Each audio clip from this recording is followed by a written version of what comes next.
and only expenditures done by Parliament. That's number one. That's number one. Number two, honorable colleagues, I will not sit here and I start legitimizing street talk. No. Because I'm a member of Parliament. Listen, I'm a member of Parliament. I have not received any coin. Neither have I received a call from anyone who has my money. If you know you have my money, please bring it. Yeah, someone might be eating on my behalf somewhere. Number three, honorable colleagues. Number three, honorable colleagues. Number three, honorable colleagues. Please, if you go and you have your dealings somewhere, please don't involve the House here. Because we approved the budget, we approved all expenditure of government. We never approved any item here called a donation from the president to members of Parliament.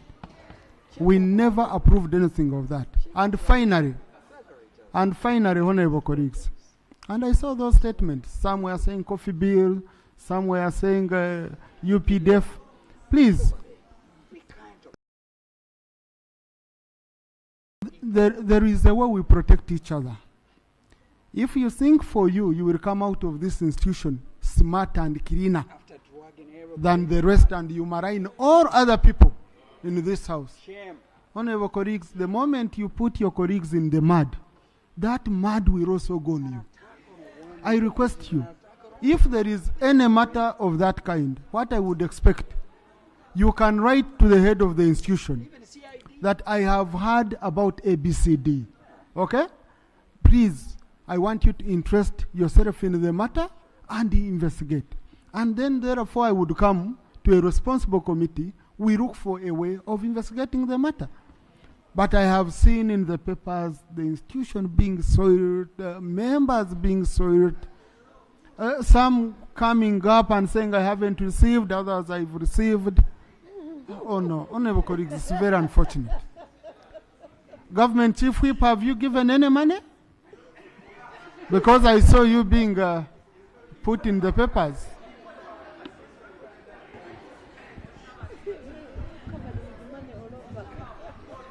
Right Honorable Speaker,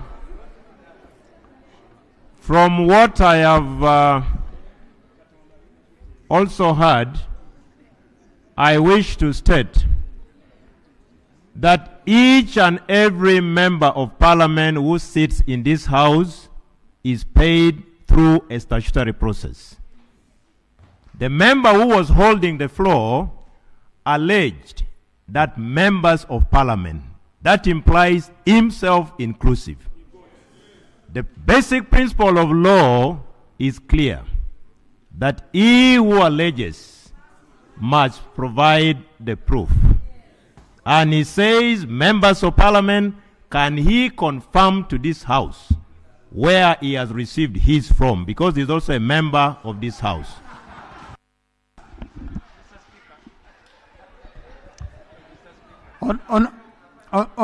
Honorable colleagues, we have work to do here. We have work to do.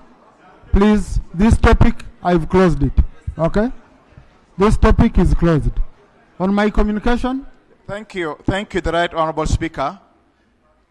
In your communication, you made mention that the Minister of Finance cannot be attainable to attend to all the sectoral committee. But there's a leeway. In many cases, we raise questions and give options even to the respondents, something like 1 or 2 days. I would urge if you could also consider it pleasing enough so that allow the Minister of Finance to be as fast as possible if those agencies have gotten any query or any response that we need them before concluding the very matter at hand, so that this would be dynamic, not to reject and be arrogant, because most of these agencies or the ministries, as if they allude to the fear that their responses don't come as quickly as possible. I thank you. Honourable Minister for Finance, you want to comment on this issue? Because of appearing before every sectoral committee, because it's been a hectic issue. I've received reports. Do you have officers attached committees? Thank you, Right Honorable Speaker. Right Honorable Speaker, when I laid the estimates, I committed to support all the committees of Parliament in processing and scrutinizing the budget. What have we done? In every sector we have an officer we call the budget analyst. When committees are sitting to consider ministerial policy statements, each committee is assigned an officer from our budget directorate to pick out the issues which will arise that require our attention. Mr. Speaker, it is practically difficult for us to appear in time to every committee of Parliament.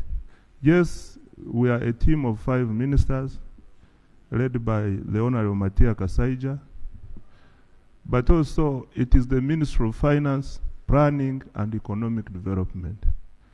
We support the functioning of government beyond appearing before the committees of Parliament. Mr. Speaker, when we are concluding the budget, we normally get a summary of the issues which have been, like now I'm going to move a motion for consideration of ministerial policy statements. Parliament is going to make observations and recommendations. Mr. Speaker, all these recommendations come to us for attention. I therefore would like to agree with you and thank you for picking this concern, that we should allow committees, together with their sector ministers, because this budget is extensively discussed in the cabinet. So the sector ministers who laid the ministerial policy statements here should be able to respond to the issues that happen in their sectors. Then when we come to the budget committee at consolidation stage, I will respond to those issues which probably could have been of urgent attention by the ministry that have not been able to be responded to at the ministerial policy statement stage in the committees. I therefore would like to invite our colleagues in this House to understand and appreciate the situation we are working in. However, I am available to the extent possible. I will address all the concerns that these committees will come up with at an appropriate time. Thank you. He wants clarification. Honorable colleagues in the public gallery this afternoon, we have pupils and teachers of Hillside Nursery and Primary Schools, Nadia, Kira Municipality. And they include our very own son, Daudi, the son to the Right Honorable Speaker, who should be here. They are represented by the Honorable Semuju Ibrahim Nganda and the Honorable Narima Betty Esther, and they've come to observe proceedings of this House. Once again, please join me in welcoming them. I thought Honorable Zake would clap more because of the color. Matters of national importance, Honorable Saro Pendi. Matters of national importance. Thank you, Right Honorable Speaker. Although I had a very important item on the MPS, I don't know whether I should just proceed for the record so that you can... Matters of national importance, Honorable, please. I have okay, you here. Thank you. Thank you, Right Honorable Speaker. Right Honorable Speaker, I was traveling to my constituency on Saturday. I had a stopover in Jinja at a fuel station, and some police officers approached me on seeing me and informed me to raise this matter. that they have not received salaries for the last some 6 months, some 4 months, some 2 months. And the reason is that the Ministry of Public Service was actually integrating their system from one to another. So, Right Honorable Speaker, it left me wondering. Actually, one of them said that some people have ways of surviving, but look at the majority lower police officers, constables. If somebody takes 6 months without salary, how do you expect this person to survive with his family? So, Right Honorable Speaker, I'm raising this matter so that the Ministry of Public Service can actually explain where the problem is, even if whatever it is. It shouldn't take 6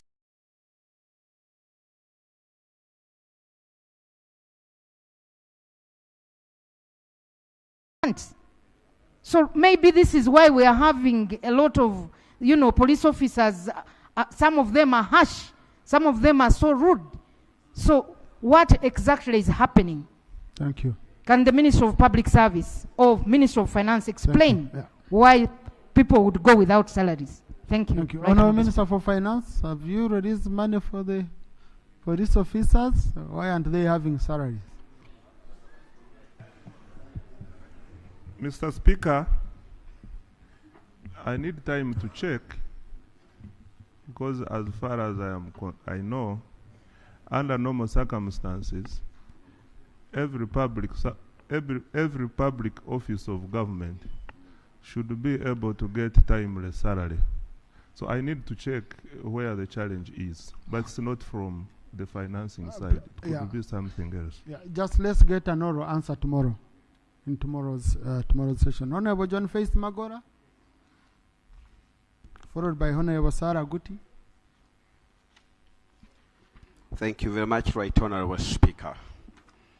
Right Honorable Speaker, the land Bugisu has been a subject matter, or it has faced a number of challenges through landslides, and some of the victims were relocated to Kiriandongo and were given land, commonly called Ranch 18. But Right Honorable Speaker, at the moment as we speak, that land has been removed away from them.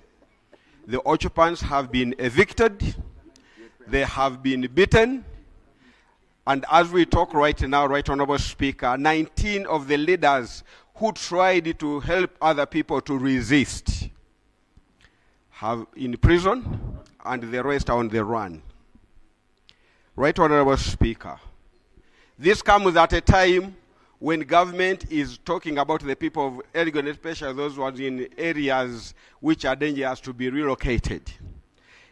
It puts all that program in dilemma if where the former people who have been taken are not being taken care of and being evicted. Prayers, Right Honorable Speaker.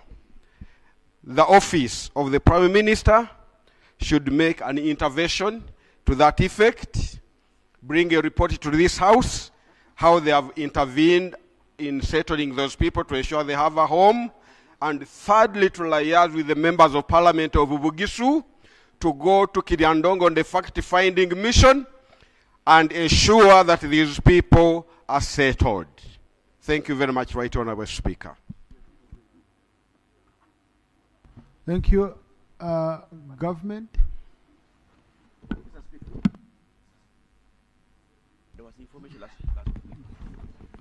Right Honorable Speaker, may I commit to link before the end of business the members of Parliament from the area affected with the line minister who is seemingly not in the House for purposes of addressing the issue raised.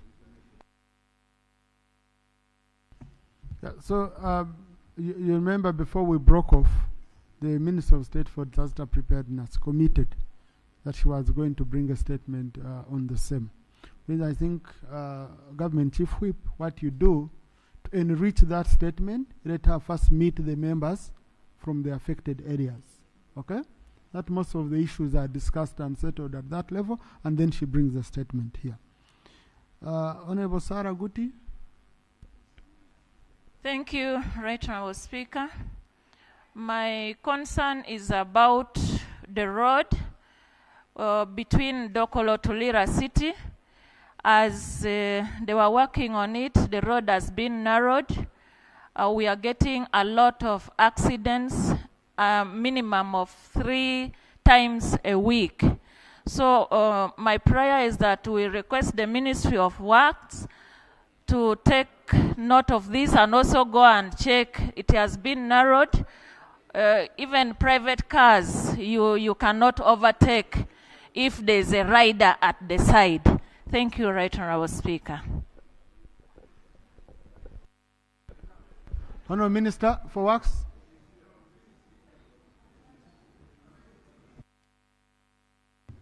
Thank you, Right Honourable Speaker.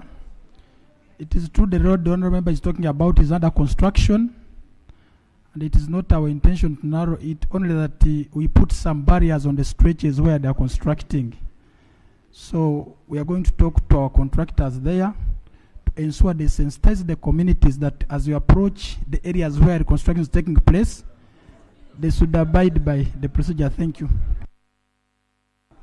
Honourable Minister, just correct. Let's allow the Minister to take action. Here, go clear the barriers, okay? Take action on the... Please, Honourable Korik. I'm going to ask on Tuesday, Honourable Minister, you will tell us here, just verbal answer, whether you've taken action on. Okay? Now, clarification is when a member is still on the floor, so the rules don't allow me. Honourable Sasaga, you have 2 questions, I allow 1. So choose one of the 2. Yeah, thank you, Right Honourable Speaker. Right Honourable Speaker, I raise up on the issue of the bridge connecting the mountainous areas of Dadili East over 5 sub-counties of Masaba, Zesoyi, Bujitimu, and Legenya, where the bridge was cut off. The earlier communication at the correspondences had made to the ministry when there were signs of the crack of the bridge. They did not respond until last week when the bridge was completely cut off and it collapsed. My prayer is that the Ministry of Disaster and Works come together and fix the bridge, because UNURA claim they are now back to the ministry and they have nothing they can do apart from the Ministry of Works itself rising up with disaster. Thank you. Honourable Minister for Works. The second one. No, Honourable colleagues, in a session we take 1 issue, because we take 5 questions, so a member can only take in 1. Yes, Honourable Minister. Thank you very much, Right Honourable Speaker. We had not known the bridge collapsed, but I'm going to get in touch with the Honourable Member from here. He gives the details. We send our engineers and we handle it as a matter of urgency. Thank you. Thank you. Honourable Eddie Kwizera. Right Honourable Speaker, thank you very much. Right Honourable Speaker, in my constituency of Chimbiri, there are multiple licensing of iron ore miners, and the rate of degradation of environment is so high that the government should monitor the people they are licensing, because we have appealed to the ministry and haven't seen a reply. Thank you. Government.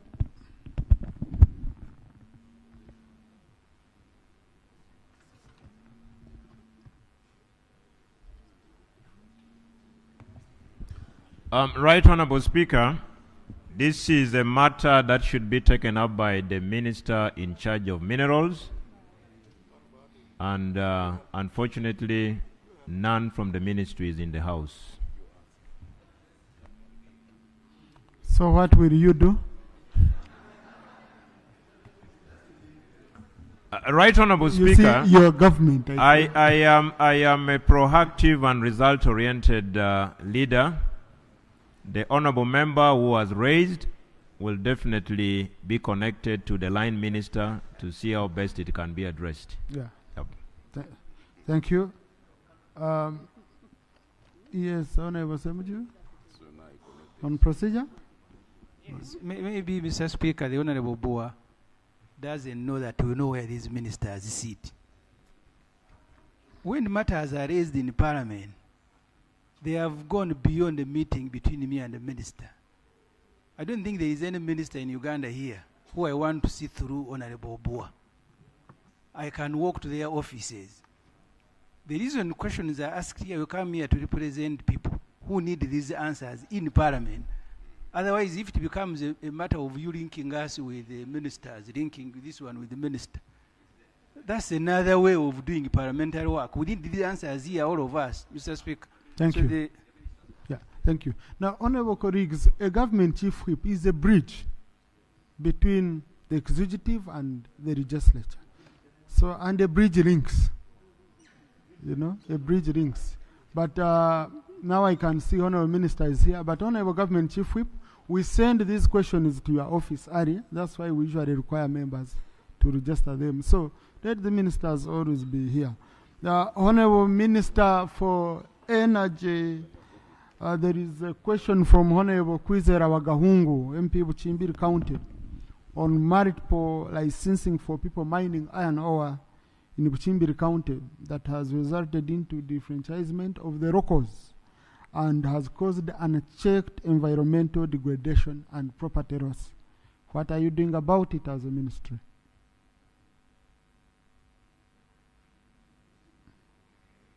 Oh, you came with a statement? Yes, sir? You look well prepared. Right, Honorable Speaker, I received this when I was coming, and it requires a comprehensive answer. I've asked my technical people to prepare it, and I will submit it. Yeah, but Honorable Minister, what is very important is you to commit to either send your technical people or yourself on the ground, and you see the situation. Because you see, the day locals feel they are being disenfranchised for a resource, a natural resource within their vicinity, it might end up not giving us good results. I think you need to take it up seriously. Yeah, right, Honorable Speaker. You know, such a question actually needs people to get on the ground to assess it, and then I will produce a comprehensive report. Right, Honorable Speaker. Thank you, Honorable Minister. Honorable Guzuri, you have two questions, but I need you take one. Choose of the two. Thank you, Mr. Speaker. This Parliament appropriated money to pay tobacco farmers from West Nile. Ministry of Finance released this money in the second quarter. Up to now, the Ministry of Trade has refused to pay these farmers. And I even now have information the ministers have halted that process. So can you come and explain why you have refused to pay the farmers, or when you are going to pay them, so that we know there's no intent to disenfranchise our communities? Thank you. Honourable Minister for Finance. Trade? Mr. Speaker, this is to trade because finance released that money. Honourable Minister, and trade the money for tobacco farmers in West Nile.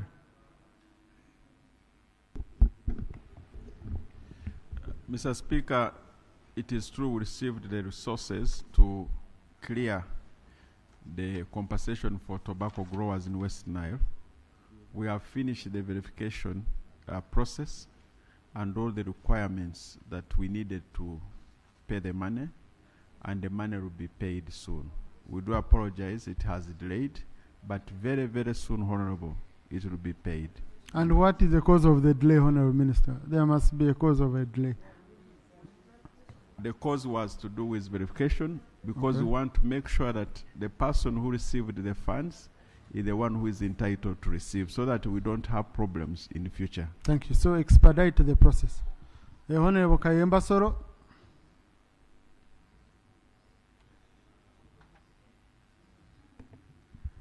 Thank you very much, Right Honorable Speaker. Right Honorable Speaker, 2 weeks back in my area, Chibinge sub-county, which is in Mbukomansimi South, some people came and they say they were URA officials. So they told the farmers that they are going to start taxing the coffee plantations according to the acreage. So I want the Ministry of Finance to come and tell us, is it true you are going to start taxing the coffee farmers according to the coffee actually plantations, according to their acreage.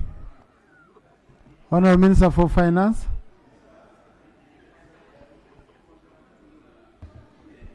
Mr. Speaker, Uganda Revenue Authority is responsible for tax administration in this country, what we call collection of taxes. The policy aspects of taxation are spearheaded by Ministry of Finance through the tax laws which are passed by this House. I have been a member of Parliament for the last 14 years, responsible for reviewing tax laws on an annual basis. I therefore can competently tell which tax we have and which tax we don't have in accordance with the tax laws. Mr. Speaker, in all our existing tax laws, we have no provision that requires coffee farmers to be levied a tax on an acreage basis or any other basis. Therefore, those people who went to his constituency, we regard them as masqueraders. They are not from URA. Thank you. Honorable Sir Maureen.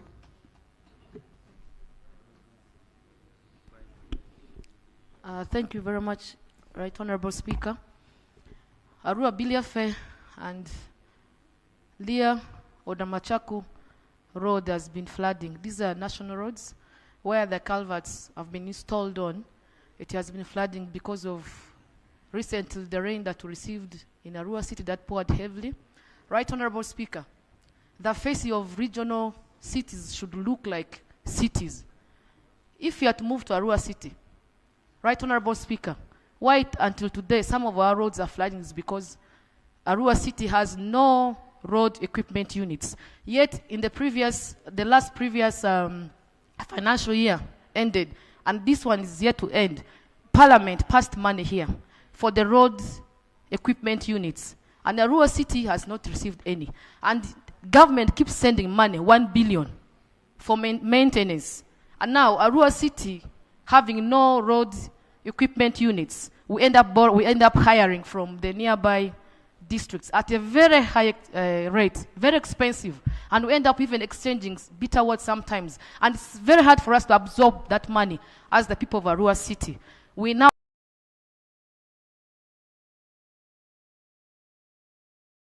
one again. But this time you only gave 14 districts. What happened to Arua City? Is Arua City not a regional city? Can you give attention to Arua City because we don't have road units and our roads are looking terrible? For the last 5 years, we are here struggling. Thank you. Honorable Minister, you're about to cause me trouble. Bye. Right Honorable Speaker, it is true Parliament gave us money to procure equipments for the new districts, and the equipments we procured, they served the 16 districts, and it was not the whole complete set. We actually need more 29 billion to be able to buy the balance of the equipments we are supposed to give the district that their unit is complete. But for the cities, all of them, this is the plan we have in next financial year. And I request the honorable colleague to be patient. Once we pay the 29 billion for the other equipment we got, then we can be able to give the cities. Thank you. Now, honorable colleagues, you see, the minister has no money, okay? He said there was a deficit on the money they were given. So, I mean, nothing you can do on the floor about him not implementing, because we never gave him, money to help him implement. But I know government has taken note of this issue. Minister of Finance is here. They've taken note. I hope. Minister, I wanted to add on something for all cities. Maybe Right Honorable Speaker, in addition, because roads are needed by the local people and our people to do business. Meanwhile, there is a mechanism where we borrow equipment from the Ministry of Works, from our zonal centers. If the city has money, we can give them equipment so that they can work on the roads and they wait for their own. Thank you. Honorable, link up with your Honorable Minister. I think link up with your substation manager for West Nile, okay? So that you see, not only West Nile, but these cities. Yeah, all the cities. We'll be helping them for now as we get road equipment. Honorable Chimosho. Thank you, Right Honorable Speaker. My issue is that Kazo district was among the few districts that were considered to be given technical institute. And indeed this was constructed, they started construction in 2014. There were delays, it took 7 years to be complete. Now after it is complete, it was coded in 2023. Up to now, there is no wage. The principal that was sent there worked for 1.5 years without any pay. That one left, they sent another one. He has worked for 5 months without any pay. There's been several correspondences between the district and Ministry of Education and Public Service. Education sends them to Public Service. Public Service tells them if you don't have wage, send back the principal, and there is already enrollment in the institute. So, Right Honorable, I request that Ministry of Public Service comes out clear. They can come and close it. It's okay if they wish, and tell the people of Kazo that they don't matter, so the institute can be closed, and we start keeping goats and cows there if they don't mind, Right Honorable Speaker. Thank you very much. Honorable Minister for Education, this is your institute.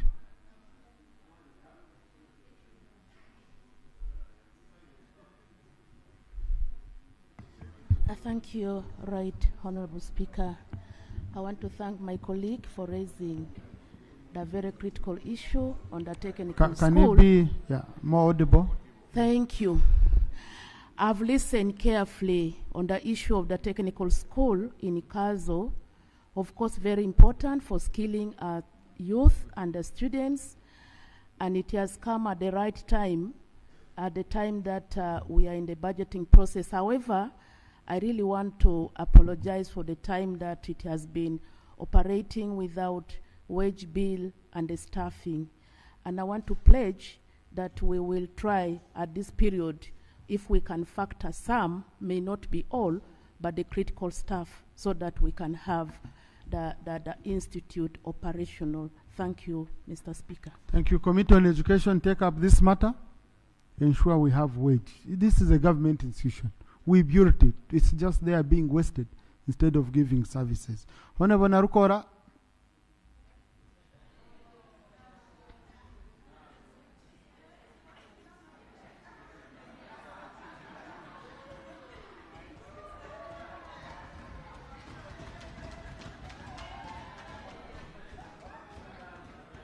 Please, Honorable, you're protected. It's a maiden speech. Mr. Speaker, I thank you for this opportunity. Honorable ministers and from the sitting government and honorable ministers from the alternative government. Mr. Speaker, you know, when you use the shadow, some think that chisikirize.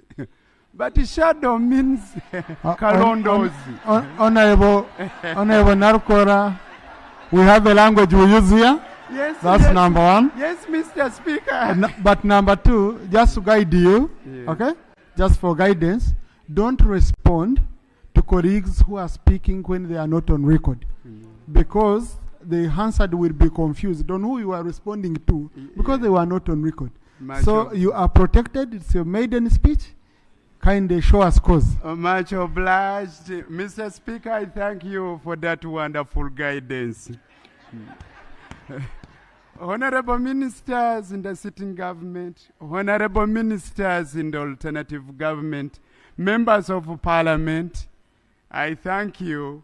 I take this opportunity to express my pleasure towards the manner I was treated by your office, Mr. Speaker, when I was sworn in expeditiously immediately after gazetting the results from Kawempe North constituency. Mr. Speaker, my name is Luyimba Zinalukola, who was voted after great violence, Mr. Speaker. My election, Mr. Speaker, was decorated by brutality from the members of armed forces. And indeed, the Electoral Commission, every time we are used to approach it, it could lament helplessly. And the chairman of the Electoral Commission, Mr. Speaker, made a request to me that when opportunity appears, we should make an amendment in the Electoral Commission Act to ensure that the Electoral Commission is in command of all constables to avoid allowing UPDF to interfere in the elections, Mr. Speaker. Under Article 212 of the Constitution of the Republic of Uganda, it is the police to take primary duty of protecting us and our properties. But it can cooperate with sister security organs. Unfortunately, UPDF invites itself before. It is a challenge, Mr. Speaker. We are wondering, how would Uganda Police Force be overwhelmed by just a mere by-election in Kawempe North, not general elections? Mr. Speaker, sir, Kawempe North constituency has not had substantive representation for so long. Our Member of Parliament, who now departed, Honorable Sejirinya, he represented us for a short while. Later he was incarcerated, and after his release, he battled a long sickness, Mr. Speaker. We have suffered a number of challenges and predicaments, including but not limited to the following, Mr. Speaker. We have water shortage in Kawempe North constituency. We have inadequate health facilities. We have only one medical facility, that is at Komamboga. But its facilities are inadequate as compared to the corresponding growing population in Kawempe North constituency. Mr. Speaker, we need intervention of the Ministry of Health. We need intervention of the Minister in charge of water. Honorable, I'm sorry for interrupting you. I know with maiden speech, but you stood up on a matter of national importance. And number two, it ended up becoming a statement. So, and a member, we don't have in our rules a provision for a member to make a statement apart from a statement of personal explanation under Rule 55. So, when you look from look at Rule 52 to Rule 55. So, even a new member, I try to be, no, I have been accommodative. I was listening. So, I wanted to guide that for matters which are related to services, government services in your constituency, we are now starting to discuss ministerial policy statements, where we are looking at the budgets and provisions for services across the country. I can give you a time when we are on the statement for Minister of Health, you raise health-related issues, because the minister will be here to respond and commit. Education, I give you a chance. Roads and infrastructure, like that, instead of you bringing them out here and we end up not capturing. I don't know how you look at that, Honorable. Mr. Speaker, I'm so grateful for that wise guidance. Now allow me to point out one matter of national importance. Mr. Speaker, it is a violation of human rights, especially against those who participated in the by-election in Kawempe North constituency. A number of my supporters and voters from NUP are being persecuted, are being looked for by those in government, police. They are being persecuted, Mr. Speaker. Something must be done. To be sincere, we must practice tolerance in our politics. Mr. Speaker, this is so important. Should you allow me that opportunity, I can even appear before committee should one be allocated or this matter taken to it. I will appear, I will as well call the victims of that persecution. I thank you. Thank you very much. Yeah, thank you. I will ask the minister. I'll ask the Minister for Internal Affairs. Yes. Honorable colleague Narukora, we have a mechanism of following up these issues, okay? And Honorable Chivumbi has been helpful on several occasions. So we are going to follow up these matters with the Minister for Internal Affairs. And if action is not taken, then it can come back here. Now, Honorable colleagues, Honorable Anifa.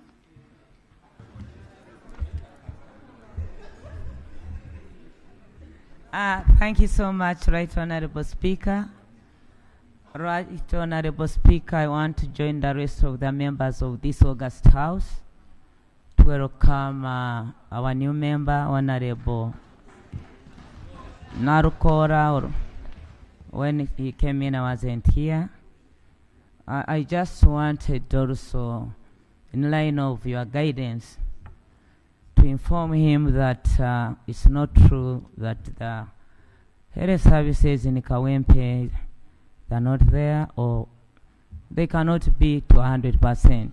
But Kawempe has got a regional referral hospital.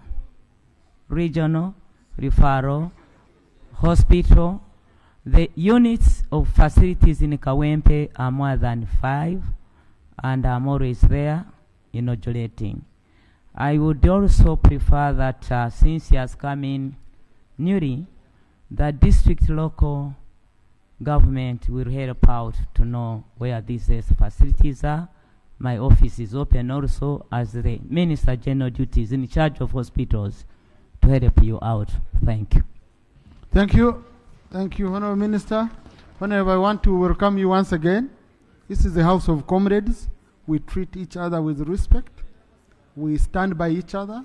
So please ensure you interact with your colleagues beyond your political party. Just interact. We meet in the canteen, in the corridors. Feel at home. Okay? You're part of the family now. Next item. Item number 3 on the order paper, Bill's first reading, the Building Control Amendment Bill 2025. Honourable Minister.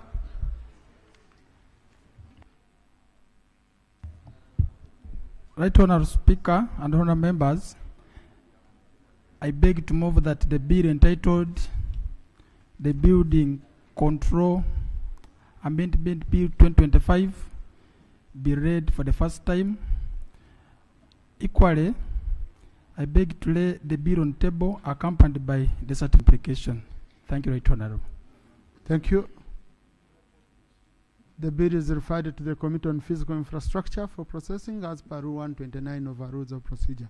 I had allowed Honourable. The Building Control Amendment Bill 2025. Thank you. Honourable Watkins. Thank you very much, Mr. Speaker. I also join the rest of our colleagues in welcoming Honorable Kawempe South to the big family. Mr. Speaker, sir. That's Kawempe North. Yeah, Kawempe North. Mr. Speaker, sir. The last sitting, the presiding officer gave clear instructions to the Minister for Works and Transport. I'm glad that he's in the House. Mr. Speaker, sir, the directive from the presiding officer was to the effect that December 7, 2024, the President went and opened the Pondwe-Kikorong Road, commissioned in and before the public eye or before the world with caterpillars, graders, backhoes, excavators, and trucks. And that was the president, Mr. Speaker, December 7, 2024. As I speak right now, Mr. Speaker, there's no truck, there's no grader. But you see, Honorable Watkins, you see, the burden I get, okay, is for us to apply the point of procedure on matters that are not to do with today's sitting. Okay? And I think that's why Rule 78 requires one to first state the rule under which one is standing to raise the point of procedure. So would it be bad, Honorable, if you ask for space, I can give you tomorrow in Prime Minister's time or as a matter of national importance, but we remain in line with our rules. Appreciate it, Mr. Speaker. This is not something that is newly introduced. This has everything to do with your directive. You directed, Mr. Speaker. I can't keep coming to your office all the time on the same point. So raise the point of procedure? Yes. So the procedural issue, Mr. Speaker, is it procedurally correct that a speaker directs the minister to update the community that use that international road, Kikorongo, Mpondwe, that is now literally impassable 6 months down the road after the commissioner by the president himself, and there's no work whatsoever. Mr. Minister, can we please have a clear plan when the work is going to begin and whether the contractor... But that's no longer procedure. That's no longer procedure. Procedure is me to determine, not the minister responding to you, honorable member. So now the fact, Mr. Speaker, I appreciate your leadership and your guidance. Now that the minister is right in the house, I think the people of Kasese and the international traders owe it to him. Honorable Minister, I want to settle this matter with Honorable Watkins, please. I hope you picked it.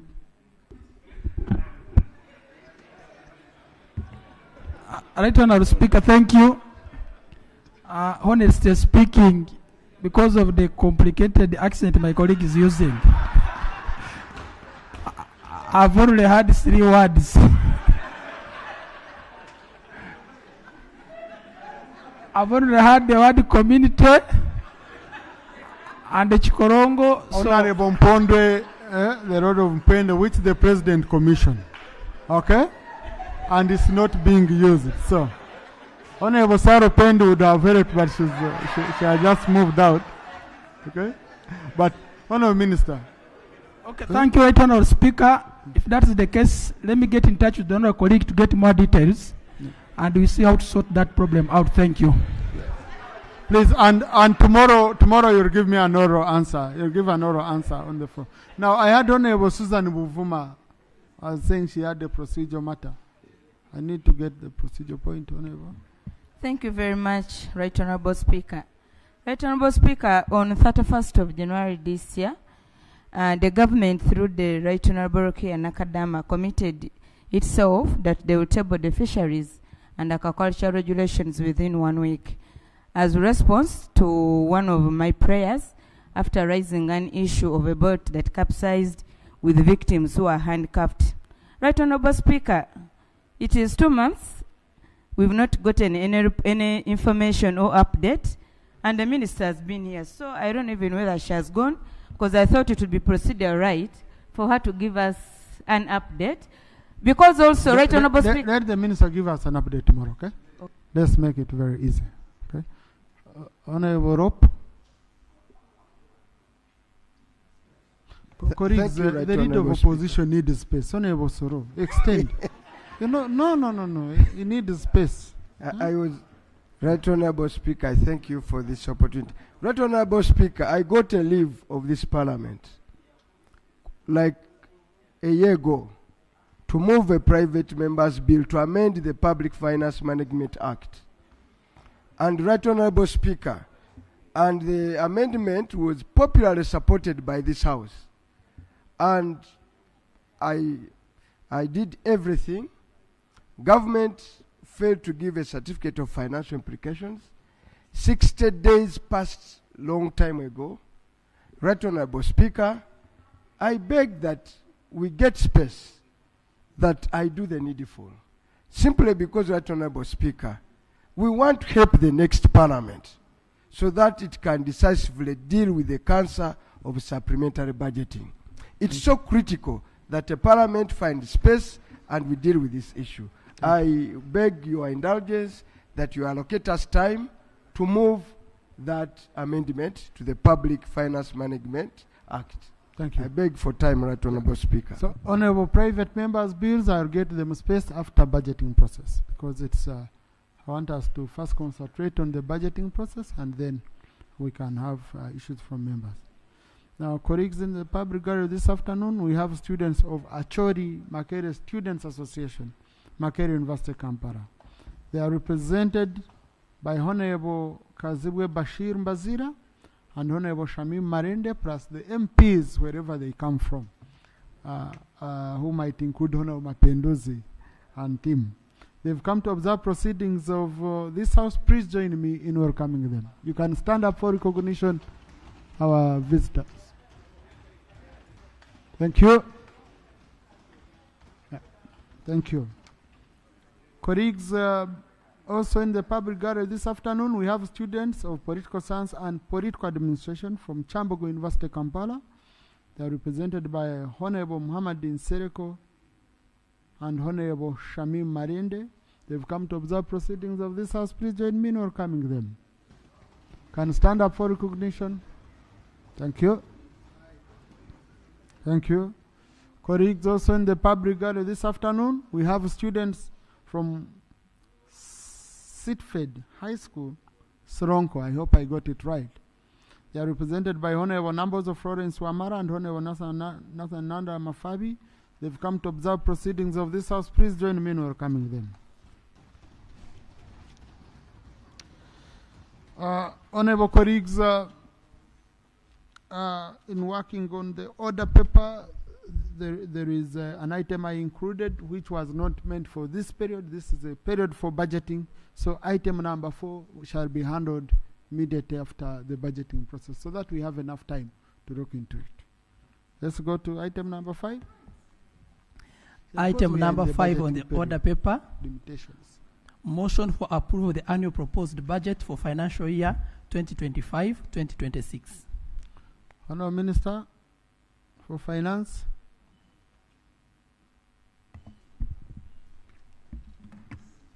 Right Honorable Speaker,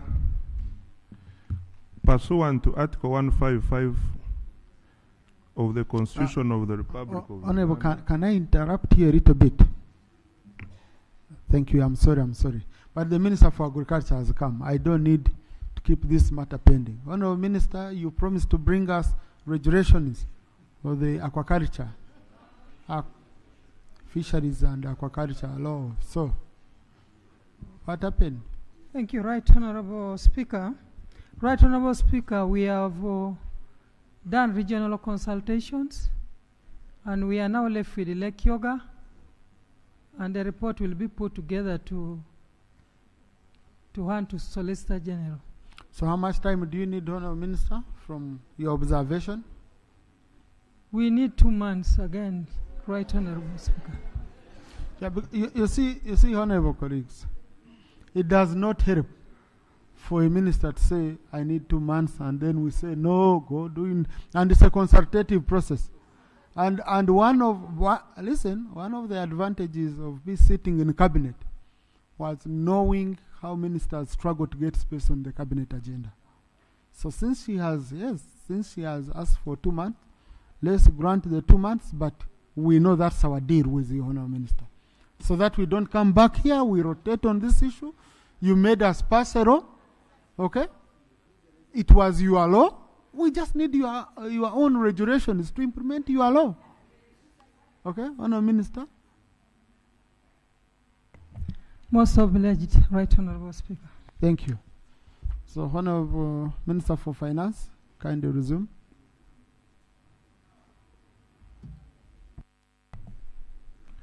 Right Honorable Speaker,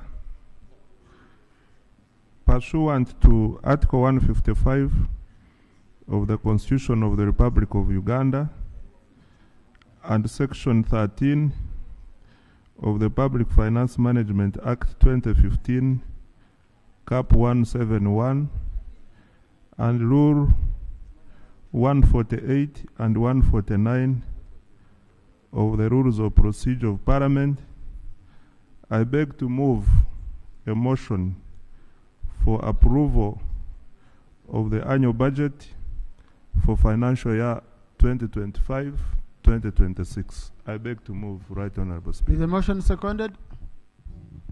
Chair Finance Committee, Honorable. What you people?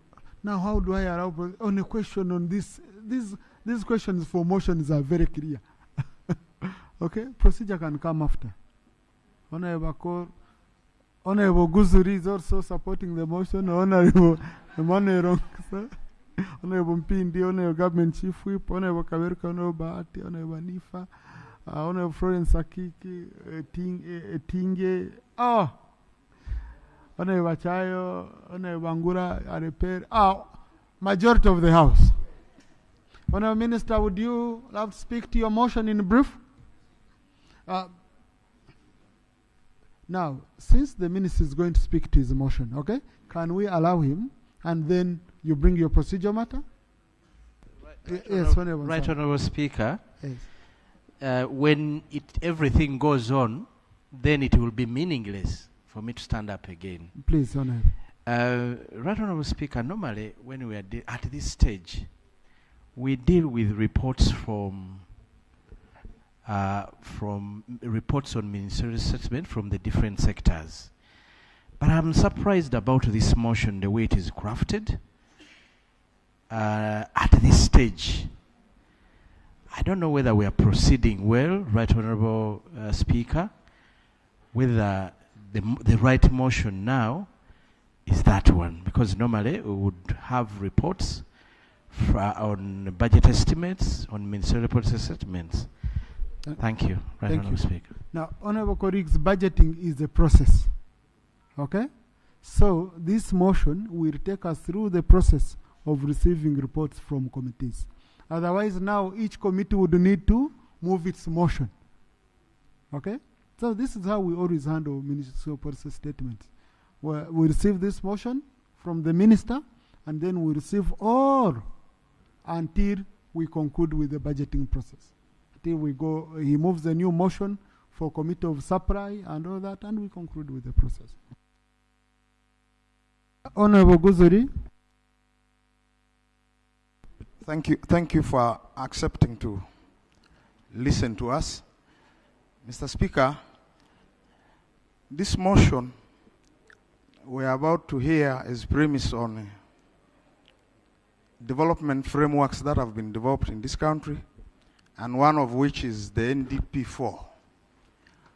While processing that document here, the minister made a commitment that before we approve or process the budget, he will come with a clear document specifying how government is investing in various parts of this country, so that we deal with the issue of defranchising some communities once and for all. Now here, he is moving a motion to move us to approve the budget without us knowing what is for different parts of this country in the development plan. So, would it be procedurally right that you first allow the minister to bring that document he committed on before we move to approve? Because some members here raise concerns about how government is allocating money to places that ideally should not be getting money from government, and is deliberately ignoring some communities that ought to get government attention. You can only be able to answer all these questions if we look at the NDP4 document, which the the minister committed to. I therefore invite you, since this budget will be based on the National Development Plan 4, it is important we appreciate what government intends to do in different parts of this country. We already know areas like northern Uganda are very poor. Thank you, Honorable. Thank you. Now, Honorable colleagues, the issues being handled in sector committees are issues to do with this country. I don't think in sector committees we are handling issues of other countries. That's number one. Number two, the consolidated budget, which is going to be handled in the budget committee. This is where those questions should be asked by the minister, looking at all figures, in detail, but now at plenary level. And the problem also with this kind of motion, this is not a motion which requires approval at this stage. Yeah, this is a motion under Rule 148 that feeds into Rule 149 of our rules of procedure. Okay? Because in the end, the one which will come under the budget committee, the report of the budget committee, is the one which is critical. So at this level, we are still interacting. We interacted when we were handling the budget framework paper. Okay? And now the sector committees should be asking the minister, we raised issues A, B, C, D in the budget framework paper. Show us the ones you fulfilled, the ones you didn't, and why. And then now, after they consolidate into the budget. And then we approve. So if we had to say, minister, come and give us answer where you put money priorities, where and where. This is what he has given in the draft estimates that were tabled here. Honourable Minister, would you want to add? Mr. Speaker. Please, Honourable, you don't give yourself a microphone. Yeah. Honourable Minister. Thank you, Right Honourable Speaker. Right Honourable Speaker, I wish to confirm that the NDP4 was laid before this House by Honourable Amos Rugorobi, Minister of State for Planning. So the members' concerns are taken care of in the NDP4, which was approved by this House, and we were tasked to present a copy to this House within 1 month, which we complied with, and the copy is with Parliament. I can also undertake to give him a copy to satisfy and allay his fears that we are budgeting under the NDP4 and also other frameworks as required by the law. Honourable colleagues, can we make some progress? Yeah, we are about to make progress. The document he's talking about was conditionally approved. And you were here when those commitments were being made. You actually made them. We asked you to go and revise and bring a revised National Development Plan 4, which is going to be the basis for us to allocate money to different sectors. And without that principal document, the exercise we're about to move into, even now in committees, we cannot raise questions because we don't know if whatever is presented there aligns with but the minister says he brought it. Honourable Chair for Finance Committee, which is responsible. But Honourable Guzuri, these days you have not been around. I don't know where you had gone. Thank you. Huh? Thank you, Right Honourable Speaker. As far as my memory serves me, the NDP4 was debated by members of Parliament, and those observations and amendments that were provided were even brought on the floor of Parliament. And the suggestions were guided that be included by the presiding officer. And later on, the final copy was laid here by the Honourable Minister Amos Rugorobi and approved by Parliament. That is what happened, Right Honourable. Thank you. Now, Honourable Msasizi, get a copy for Honourable Guzuri for his satisfaction. Much obliged, Right Honourable Speaker. Okay, continue and justify the motion. By close of business today, Honorable Guzuli will have a copy of the NDP4, the approved NDP4. Honorable Minister, if we could, let's make it easy. If you could give us a soft copy so that we share it on al fresco, it will make our work very easy. Other than you, but if you have enough copies, which I know you must be having, you can bring for all members of Parliament the final document which was approved by this. Thank you, Right Honorable Speaker. I now come to my justification of the motion. Briefly, Mr. Speaker, the theme of this year's budget is full monetization of Uganda's economy through commercial agriculture, industrialization, expanding and broadening services, digital transformation, and market access.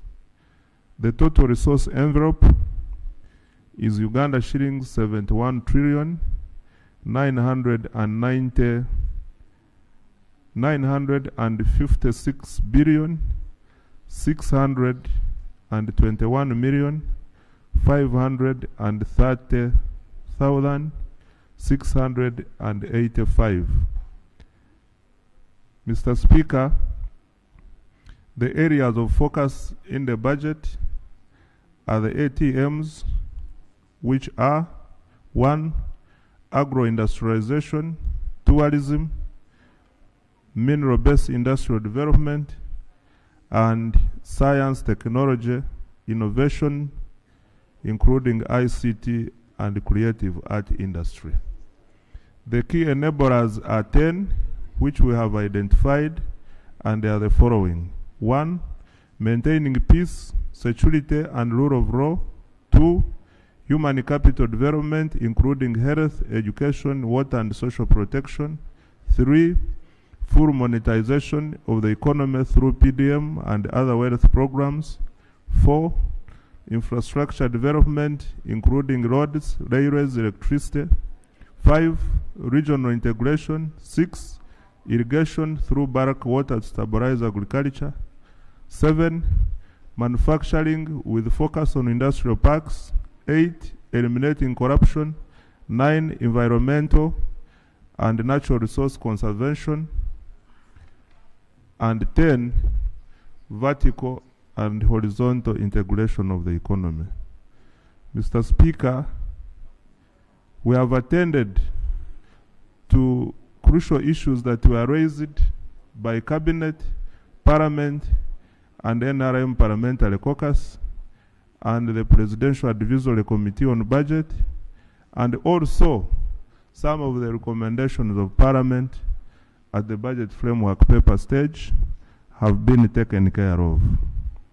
We have also taken care of key policy commitments, mainly the domestic areas in the areas of agriculture, health, education, including AFCON, Electoral Commission, and the General Election Roadmap, the wage shortfalls in the local government, unfinished infrastructure in the roads due to counterpart funding, among other things.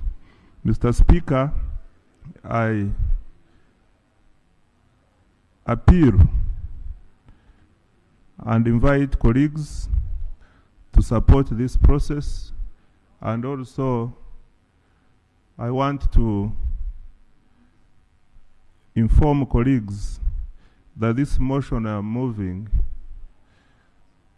is basically for ushering us into receiving the ministerial policy statements, and after I will move another motion for supply, which will lead us into appropriation. Mr. Speaker, I thank you, and I thank members for attentively listening to me. I submit. Thank you, Honourable Minister. Thank you. Next. Item 5.1, Defense and Internal Affairs Committee.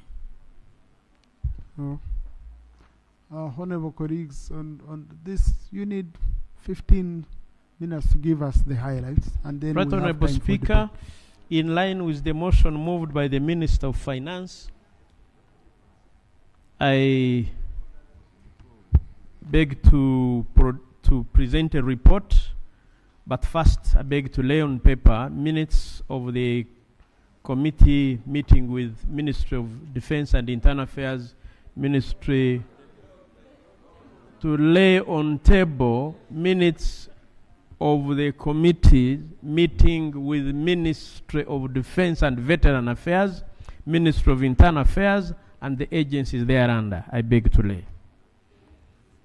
In line with the minutes allocated to me, Right Honorable Speaker, I will present this report, which covers the following votes. Vote 004, Ministry of Defense and Veteran Affairs. Vote 009, Ministry of Internal Affairs. Vote 120, National Citizenship and Immigration Control. Vote 144, Uganda Police Force. Vote 145, Uganda Prison Service. Vote 135, Directorate of Government Analytical Laboratory. And vote 137, National Identification and Registration Authority. Right Honorable Speaker, we have interacted with the ministries and the agencies thereunder. We have received their ministerial policy statements. We have considered the rules of procedure. We have considered the PFMA and the vote allocations. My report has an executive summary on key vote allocations. On vote 004, Minister of Defense, important to note that the vote, important as it is, faces a reduction in its recurrent spending. Vote 009, Minister of Internal Affairs, which includes 54 billion for development over 5 years and 2 billion for anti-human trafficking. Vote 120, vote 100. I beg now to give a summary of recommendations. Right Honorable Speaker, under Ministry of Defense, and this report has tables attached thereunder, which are descriptive, which show the medium-term expenditure frameworks and the approved budget 2024-2025, which gives a basis for us to plan for 2025-2026. And MP's MTEF budget and year-to-year changes and percentage changes. And this is on page 44. And page 45, committee allocations of the budget estimates for year 2025-2026. But permit me, Right Honorable Speaker, to mention that under Ministry of Defense and Veteran Affairs, we note that the ministry carries out important operations like Operation Salama Kwa Wote, Operation Suja, and Operation Mlinzi wa Kimya. We have made provision for the success of that. We applaud UPDF keeping us safe home and away.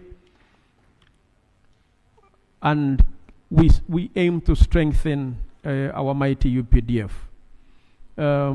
We have also made allocation for accommodation for our soldiers. We also note, Right Honorable Speaker, that the wage bill of UPDF of Ministry of Defense totaled to 633 billion compared to Uganda shillings 633.43, leading to a 99.9 absorption rate in the first half of the year 2024-2025. And the non-absorption of 0.212 billion stemmed from delays in processing foreign service allowances for our personnel abroad in December.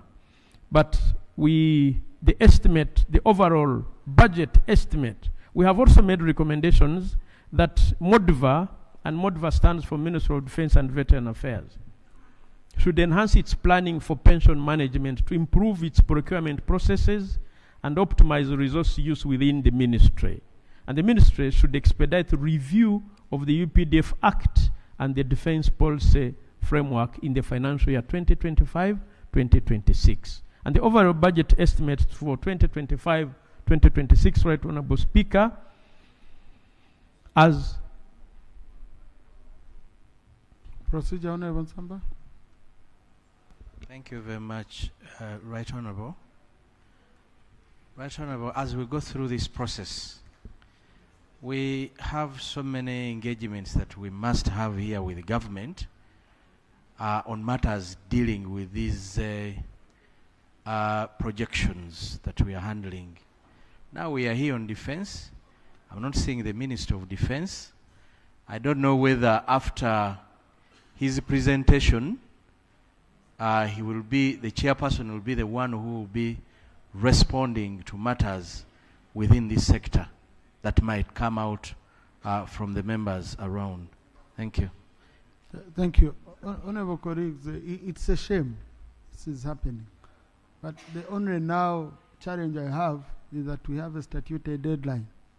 Okay? This is not a normal mission where you can say, someone might frustrate you by not being here all the time. So to me, since the committee has scrutinized and come up with recommendations, if it would be in the interest of the minister, if they don't agree with the recommendations of the committee, to come here and explain and say, no, I propose we amend, we don't take this recommendation. If they are not here to defend themselves, I think we can continue and do our job and make our own recommendations at the House. We finish our part.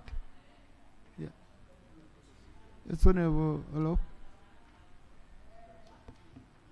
Right Honorable Speaker, when we got for the budget process, you literally suspend all other business of Parliament to ensure that special time is allocated to sector committees to process this.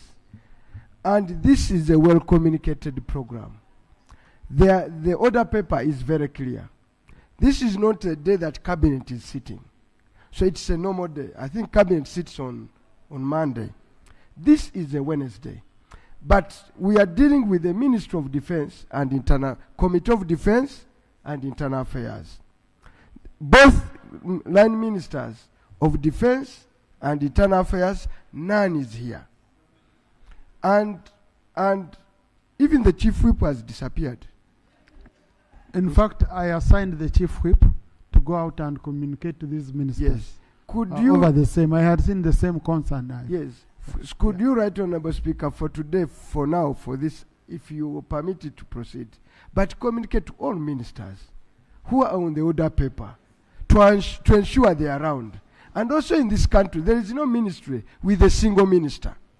There are normally 2 or 3 or 4. For all some have 5. For all of them not to be around is to take parliamentary process for granted. And I think we can lay down a marker and say this is the only one we are dealing with. For the rest, order they appear. Thank you, Honorable. I totally agree with you, Honorable colleagues, in order to save our time, okay? But tomorrow, I will not handle statements where the ministers are not here. Okay, so let's proceed, Honorable colleagues, okay? Yeah. Thank you. Right Honorable Speaker. Honorable Cooper, if it's on the same, for God's sake, yeah? It's on the same. Sure, Right Honorable Speaker. Right Honorable Speaker, you see, the country and members, at least for those who are in the committee, have the Minister of Defense answer some questions. You know, we are in Congo, we are in Sudan.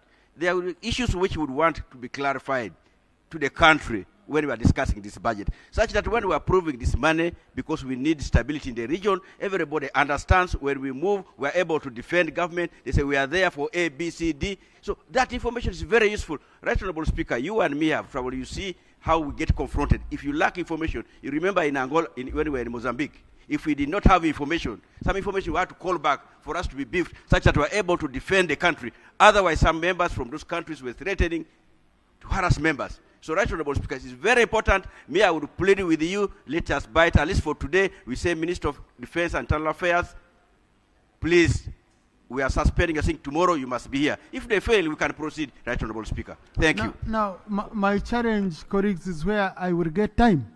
This is my challenge is I plan. We have a lot of obligations. Honorable colleagues want to go back to their constituencies. Well, I need the budget committee to start scrutinizing these reports deeply. So, but we've taken note, honorable colleagues. So, Right Honorable Speaker, we appreciate the situation of the time. And remember, you promised us that this time you're going to give us time to debate. Right Honorable.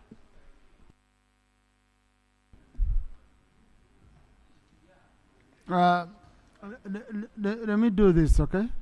Let's receive the report of defense. After receiving it, we go to finance, because the finance minister is here. Agriculture, the agriculture minister is here, okay? As we see how to manage the debate for the rest, okay? Of the colleagues. Colleagues, in the public gallery this afternoon, we have students from Divine Care Secondary School in Nakaseke District. They are represented in Parliament by Honorable Tamaguzi Semakura and Honorable Najuma Sara. They've come to observe proceedings of this House. Please join me in welcoming them. If they are here, okay, good. Yes, Honorable Chair. Thank you, Right Honorable Speaker. Thank you. I beg to continue. So I can now move to recommendations with regard to what I had stated. We recommend that the planning and budgeting of the UPDF interventions under the newly created African Union Support and Stabilization Mission should replace the rescoped ATMIS. On the wage bill, Right Honorable Speaker, we recommend provision of additional wage of 312.1 billion in financial year 2025-2026 for prioritizing salaries for 10,000 trainees, which is 97.5 billion, and two, to enhance the salary pay for lower cadre UPDF staff. This is the recommendation that we carried last financial year, Right Honorable Speaker. On pensions and gratuity, we recommend allocation of 23.8 billion in pensions for the ministry for the year 2025-2026. On maintenance of equipment and aircrafts, Right Honorable Speaker, we recommend an additional 71.2 billion to be provided for the equipment maintenance and 27.5 billion to be provided for aircraft maintenance during financial year 2025-2026. On medical equipment, Right Honorable Speaker, I report that the committee in its oversight visit looked at the military referral hospital, a monumental achievement of the Ministry of Defense that is going to be opened at the end of this month. Right Honorable Speaker, we therefore recommend a provision of 51.1 billion in financial year 2025-2026 for procuring medical equipment for the UPDF health facilities. On subvention to NEC and Uganda Air Cargo Corporation, we recommend 6.1 billion to be provided to National Enterprises Corporation during the financial year 2025-2026 to cover its operations and invest in research and development for rail industries. And second recommendation is 381 billion to be provided to Uganda Air Cargo Corporation to procure new aircraft to increase its revenue and our airlift capabilities, especially now that we have operations across borders. On land compensation claims, Right Honorable Speaker, we recommend an additional 201.1 billion for land compensation to be provided in the financial year 2025-2026. On budget consultancies, with the guidance of the budget called Satura, the committee noted that the ministry allocated funds for military operations Suja in DRC and Usalama kwa Wote in Karamoja under consultant services. While the committee supports this intervention, the misclassification under consultancies need to be addressed in the Charter of Accounts. We therefore recommend, Right Honorable Speaker, that the Ministry of Finance, Planning and Economic Development create items in the Charter of Accounts that relate to special military operations, such as Operations Shuja, Usaram, and Usalama kwa Wote. On regulatory and legal framework, as I had said, Right Honorable Speaker, in this financial year, we recommend, in the financial year 2025-2026, we recommend that the ministry expedites reviewing the defense policy, the UPDF Act, and the National Service Policy in 2025-2026. On areas for utility, we note that the utility areas for the ministry is 6.2 billion for water consumption and 1.1 billion for electricity consumption. We recommend that the ministry adheres to the commitment control system by not incurring new areas during financial year 2025-2026. The previously incurred areas should be prioritized in the year 2025-2026. On UPDF water supply, Right Honorable Speaker, we recommend that 11.53 billion be provided in the financial year 2025-2026 to help UPDF develop its own water supply sources and reduce reliance, but also on the water bills of National Water and Sewage Corporation. Vote 009, Ministry of Internal Affairs. On budget performance, the annexed one is on the report for honorable colleagues to see. We make a recommendation that the ministry should expedite capturing all human resources in the human capital development system before the end of the year and to avoid creating wage bill areas. And we recommend provision of a comprehensive policy direction on the payment of affected staff under the RAPEX policy. And another recommendation, electronic government procurement system be reviewed to enhance its efficiency and effectiveness in improving service delivery and minimizing leakages. Further, the ministry should expedite upgrading the TIP database online system in the financial year 2025-2026 to monitor workers' migration activities effectively. On budget estimates, the overall budget for the 2025-2026, we recommend that ministry prioritizes and expedite introduction of small arms and light weapons bill in the financial year 25-26. On the development budget, Right Honorable Speaker, we recommend that the Ministry of Internal Affairs develop other projects to implement multi-year investment that will enhance efficiency in service delivery. On trafficking in persons system, we recommend the provision of 0.2 billion to be allocated in the financial year 25-26 to upgraded TIP database into an online system to enhance the safety of migrant workers. On reception centers for rescued trafficked persons, we recommend provision of 0.2 billion in the financial year 2025-26 to initiate the establishment of reception centers for trafficked persons. On the implementation of the Explosives Act, CAP 319, the committee recommends an additional 13.39 billion to be provided to regulate commercial explosives during the financial year 25-26. On the Amnesty Commission, Right Honorable Speaker, the committee recommends that an additional 2.342 billion be provided for demobilization, reinsertion, rehabilitation, and reintegration of reporters and victims in the year 2025-2026. Vote 120, Right Honorable Speaker, this is National Citizenship and Immigration Control. On the budget performance, 2024-25, the annexed is attached. And expenditure performance, we recommend that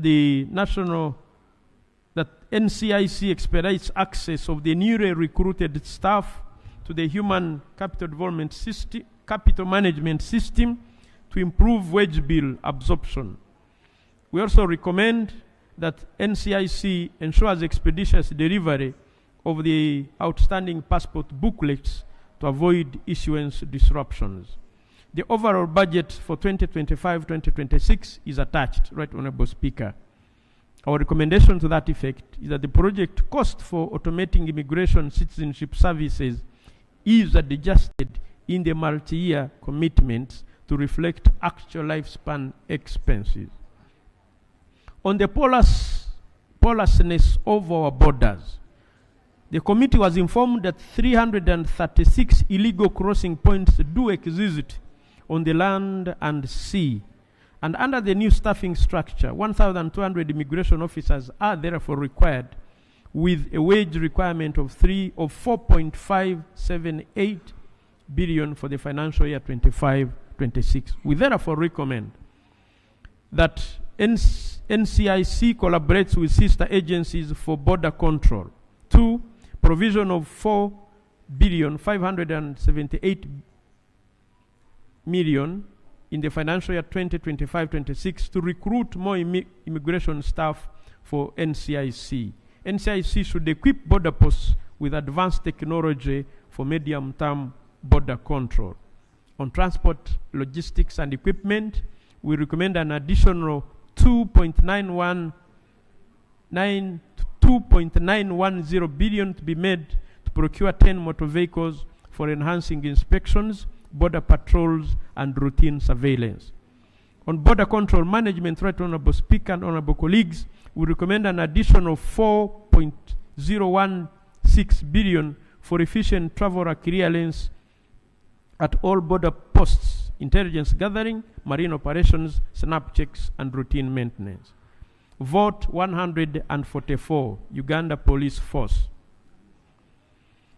We have reviewed their performance of the first half of the year 2024-25 budget, and the annexure is there to see the overall budget performance. We have looked at it. We have made the following recommendations. 1, that Uganda Police Force should develop strategies to address attrition within the police force and enhance procurement planning to improve service delivery. And Uganda Police Force should adhere to the commitment and control system of not incurring new areas without clearance of previous ones. On territorial policing, we recommend merging some departments in territorial policing to rationalize resources, as patrols and metropolitan policing are operationally indistinguishable.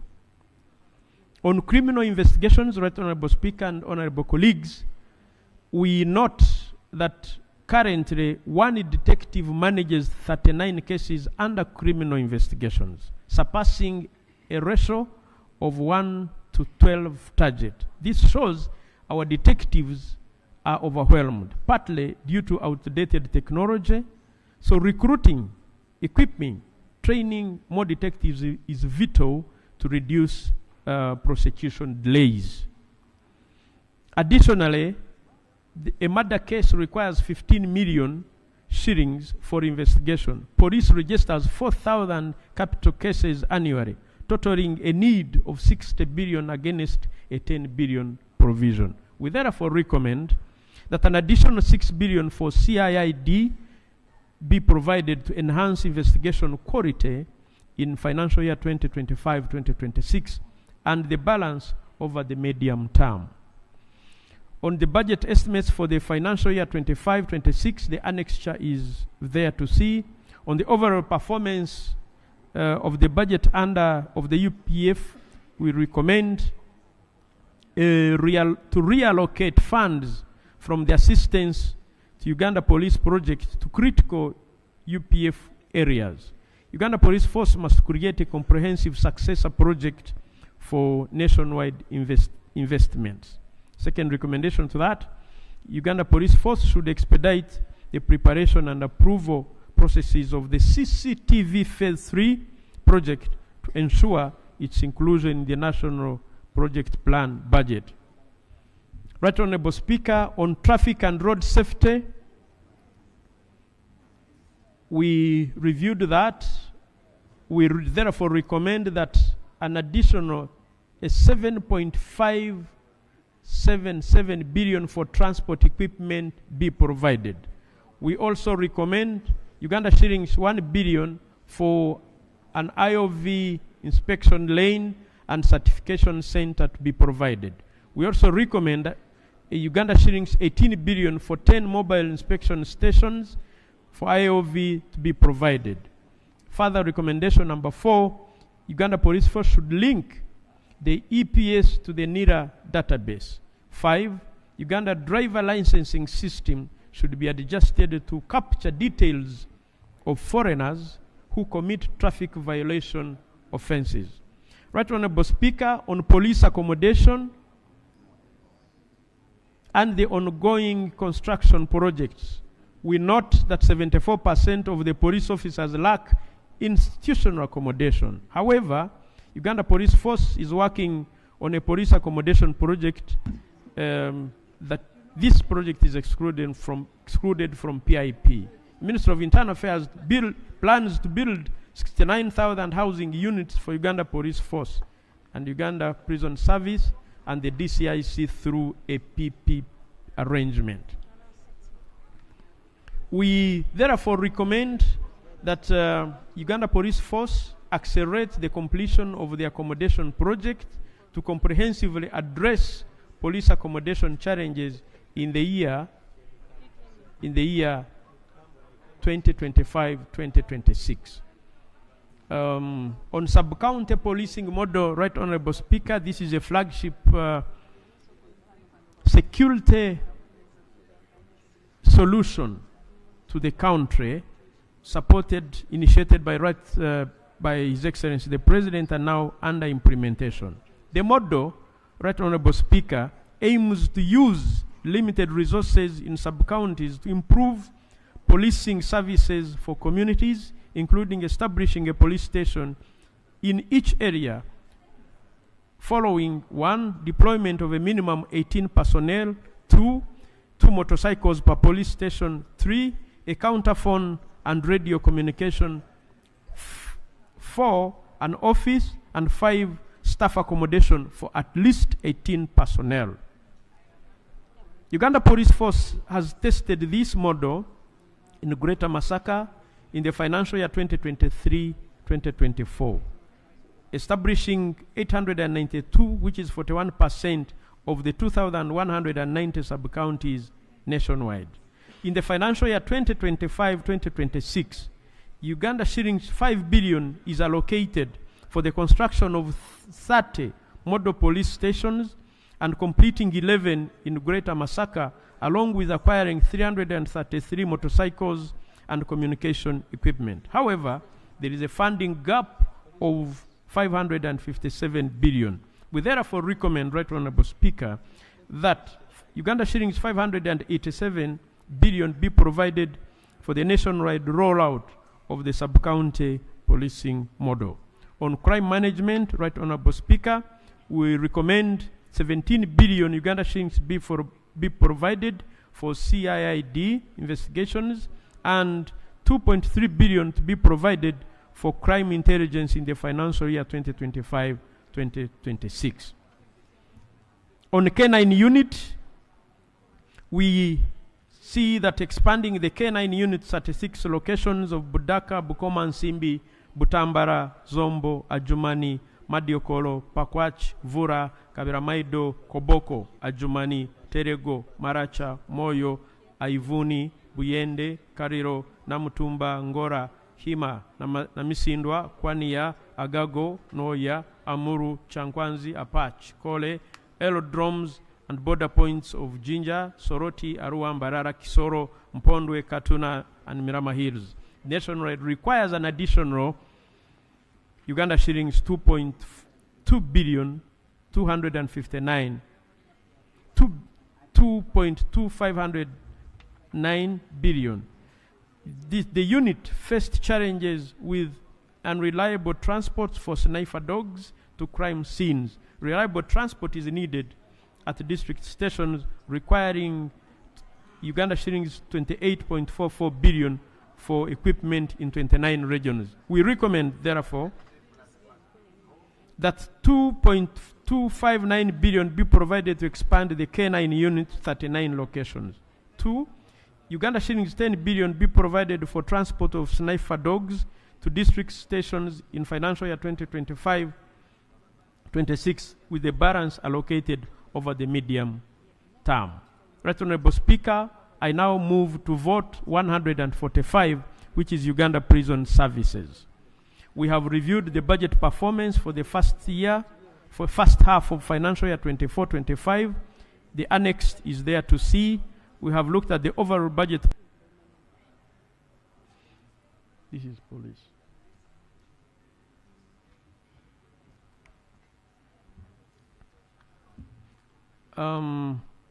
We move to page 30, Right Honorable Speaker.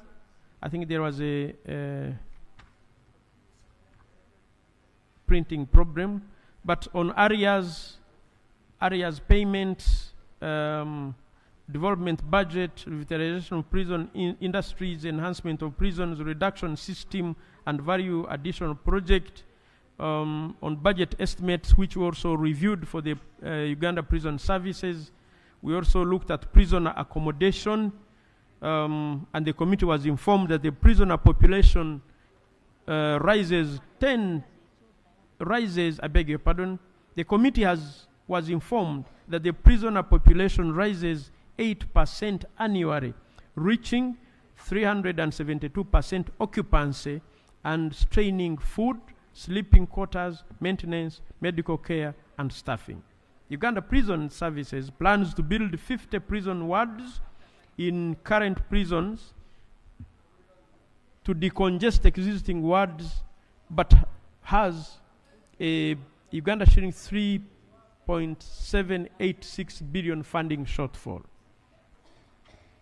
We therefore recommend 18 billion in the financial year 2025-26 to be provided for constructing one mini-max prison, and an additional 3.78 billion in the financial year 2025-2026 to be provided to build 50 wards in existing prisons to decongest prison wards.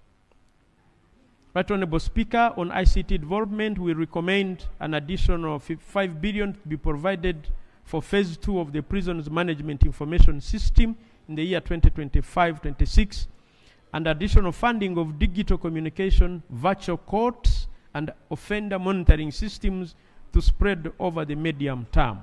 On staff accommodation, we note that there are no funds provided for 79 two-bedroom houses costing 7.9 billion, and additionally 3,000 low-cost staff houses need 7.04 billion, and the budget allocates for 800 houses at 2.56 billion, leaving a funding gap of 46.801 billion for staff accommodation.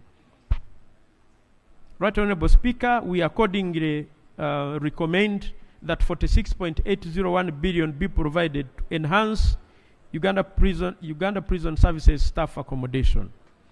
On relocation of prisons headquarters, Right Honorable Speaker, this has remained outstanding throughout fiscal year 2024-2025. Plans for relocation must be finalized in the fiscal year 2025-2026. Moving from Parliamentary Avenue to create more office space for the Parliament of Uganda. Uganda Prison Service needs 43.56 billion for a new prison headquarters in Ruzira. Uganda shillings 15 billion will be needed to start the project in 1 year. We therefore recommend, Right Honorable Speaker, that Uganda shillings 43.56 billion be provided over the medium term for Uganda Prison Services to construct its headquarters in Ruzira and vacate the current headquarters at Parliamentary Avenue to provide the space for Uganda, for honorable members of Parliament which remains outstanding.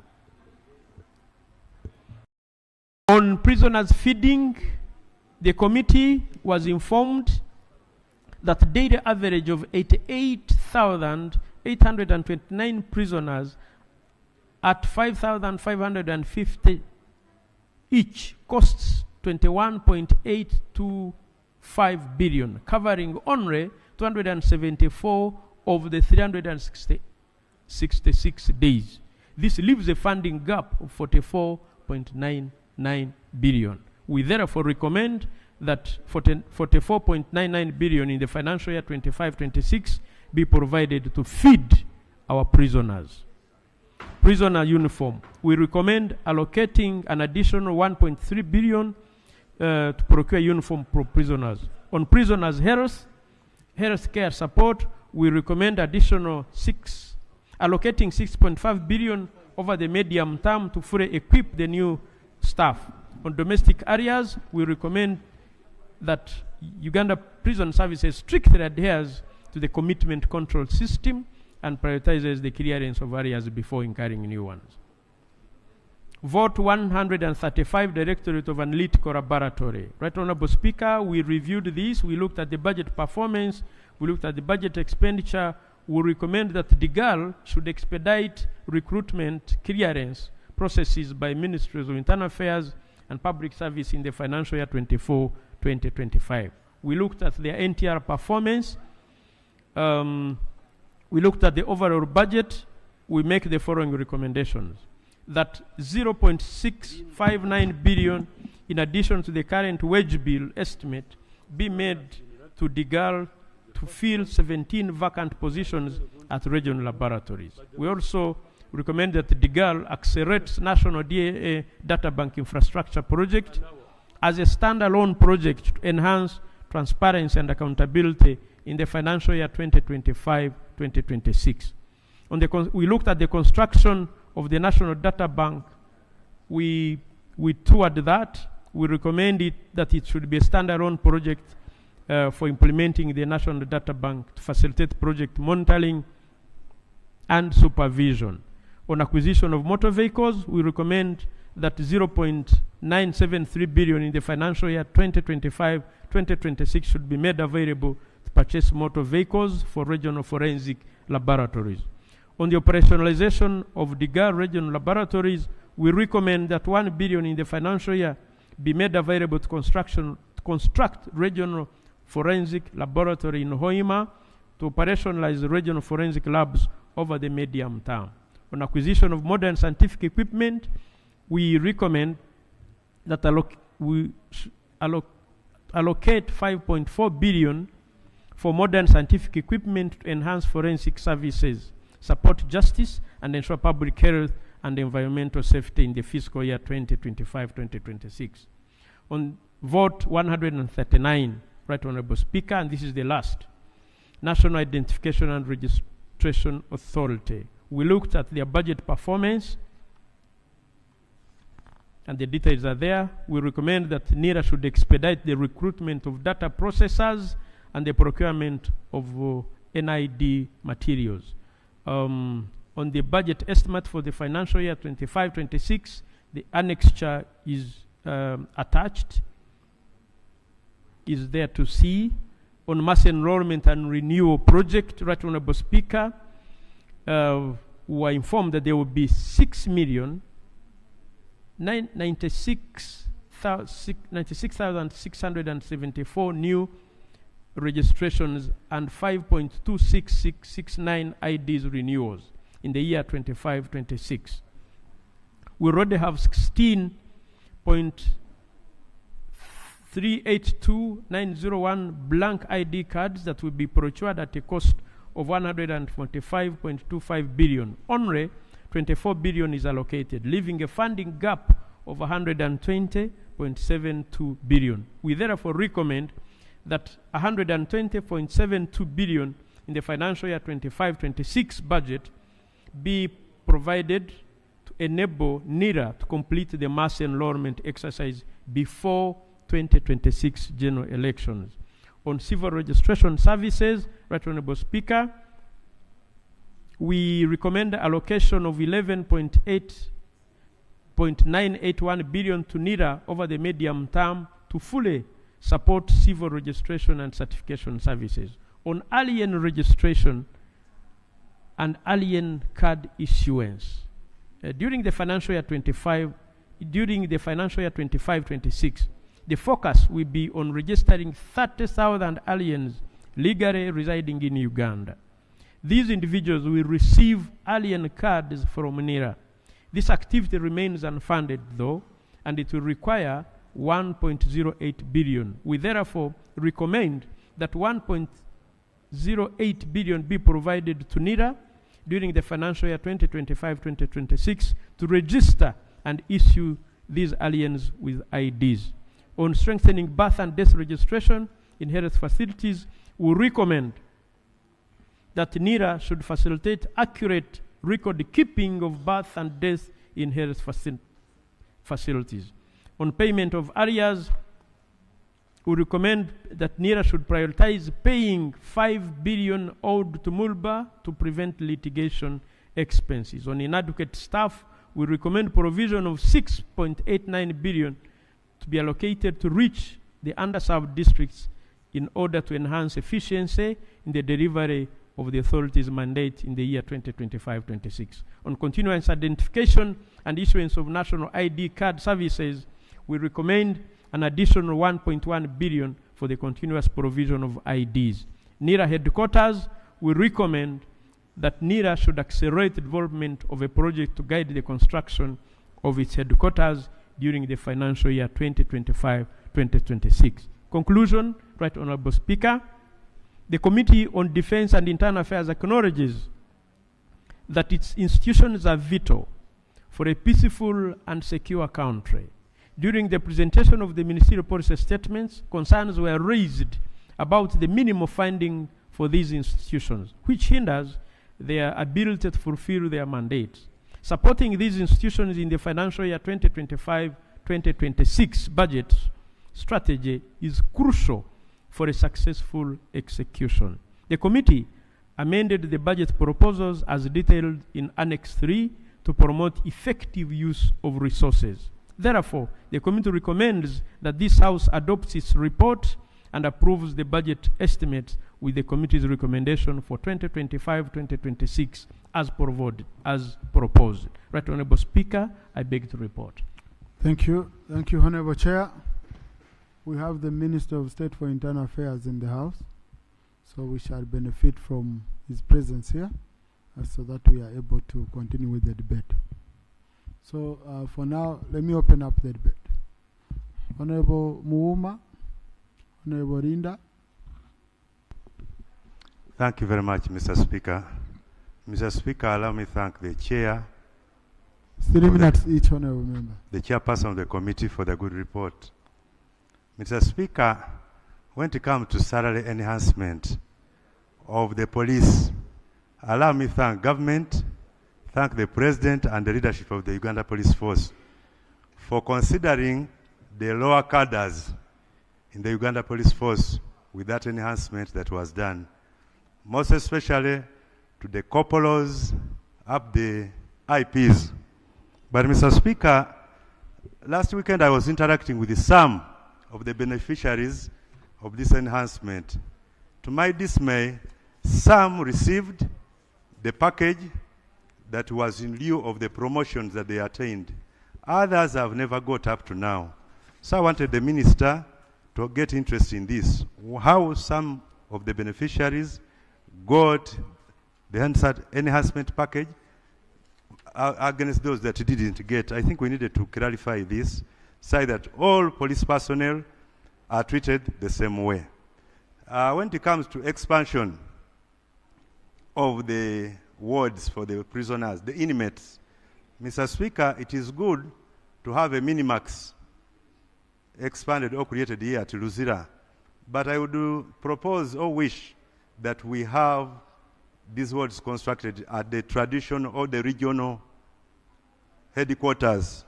For example, if at all we had one expanded in Eastern, another one in Northern, Western, like that, it will be matching with some of the new circuits that were created by the judiciary. Almost every 3-4 districts have gotten high court sessions taking place. But you find that the suspects are again referred to Luzira. It is an inconvenience for someone to travel from Komoroto to check on a suspect here in Luzira. So if at all we decentralize these new wards for inmates in a bit to decongest, it will help a lot. Finally, Mr. Speaker, is about NIRA, the renewal of national IDs. We need to come out to clear, when are we having national IDs renewed? Today I'm carrying an ID, but tomorrow mine is supposed to expire. I don't know what happens. We'll be going for nominations. This alone, somebody can deny to be nominated that your ID expired. So can we come clear? When are we having our national IDs renewed countrywide? I thank you, Mr. Speaker. Thank you. And Irene? Thank you so much, Mr. Speaker. Then followed by Modoi. I also want to thank the chairperson for the good report. Mr. Speaker, my issue is on lack of transport for police. Mr. Speaker, Kabarole, the greater Kabarole, before Fort Portal became a city, had one police station. With the creation of the city, more 3 police stations were created, but currently they are sharing only 1 vehicle. So the other 3 police stations do not have transport. And my prayer, Mr. Speaker, would be that they should budget for transport for these police stations so that they are able to provide effective services to the people. And lastly, Mr. Speaker, sir, these divisions where they were given land, but they do not have budget for development. So would also request that in this budget they should provide funds so that they can construct buildings for these police stations. Thank you. Thank you. Honorable Madoya Isaac, followed by Honorable Doka Sachen, Honorable Nsamba, Honorable Sasa. Right, Honorable Speaker, I want to thank the chairman for the presentation. It touches all of us, and I'm happy you guided that at a later stage we should be given ample time to raise issues concerning the report, because the security of this country is very fundamental for the development of socio-economic development of this country. The Speaker has, in the report, the recommendation has been made, particularly on the welfare of our security people. It is upon their security also and welfare that the security of this country will be guaranteed. So I hope we shall discuss. I'm happy that the issue of equity has been raised, because you go down there in the field, there are some people whose salary have been enhanced. We wanted the criteria, because if you're on the same rank, then some people have been paid, others have not been paid. You ask, what's the criteria? Leave that alone, even the promotions. I think some, even go out there, my colleagues maybe may testify, some ask us, how can I be helped to be elevated, or even be posted to a better station? Now, the question of the high numbers of prisoners, I think we used to have what we call visiting justice in prisons, even at police station cells, to establish how some people have overstayed in those stations, in prisons. You may find some people have stayed there for so long on petty matters, and those with serious issues are released. The question of deployment, one thank the President. He said to enhance security at sub-county, there will be deployment of policemen. Now, in Erigon zone, maybe my colleagues will bear me out, seems the deployment at the sub-county hasn't been made. The sub-county, we are supposed to have policemen there with the police commandant to ensure that those areas are covered. Other than that, I want to thank the chairman for the report. And I think this report needs to be discussed in detail, because it touches of internal and external deployment, the welfare of men and women in uniform. And as if that's not an issue, there is also the issue of professionalism. The question of professionalism needs to be addressed, because we have invested in it heavily. But when you see some conduct which is in our public, you question, is this the professionalism that we have been yearning for? Could there be something that could be done? And I think I want to thank the men and women in uniform for standing with this country and providing us security. Thanks so much, Right Thank Honourable you. Speaker. Honourable Dr. Sachen, then Honourable Samba. Thank you, Right Honourable Speaker. I would like to thank the committee for this report.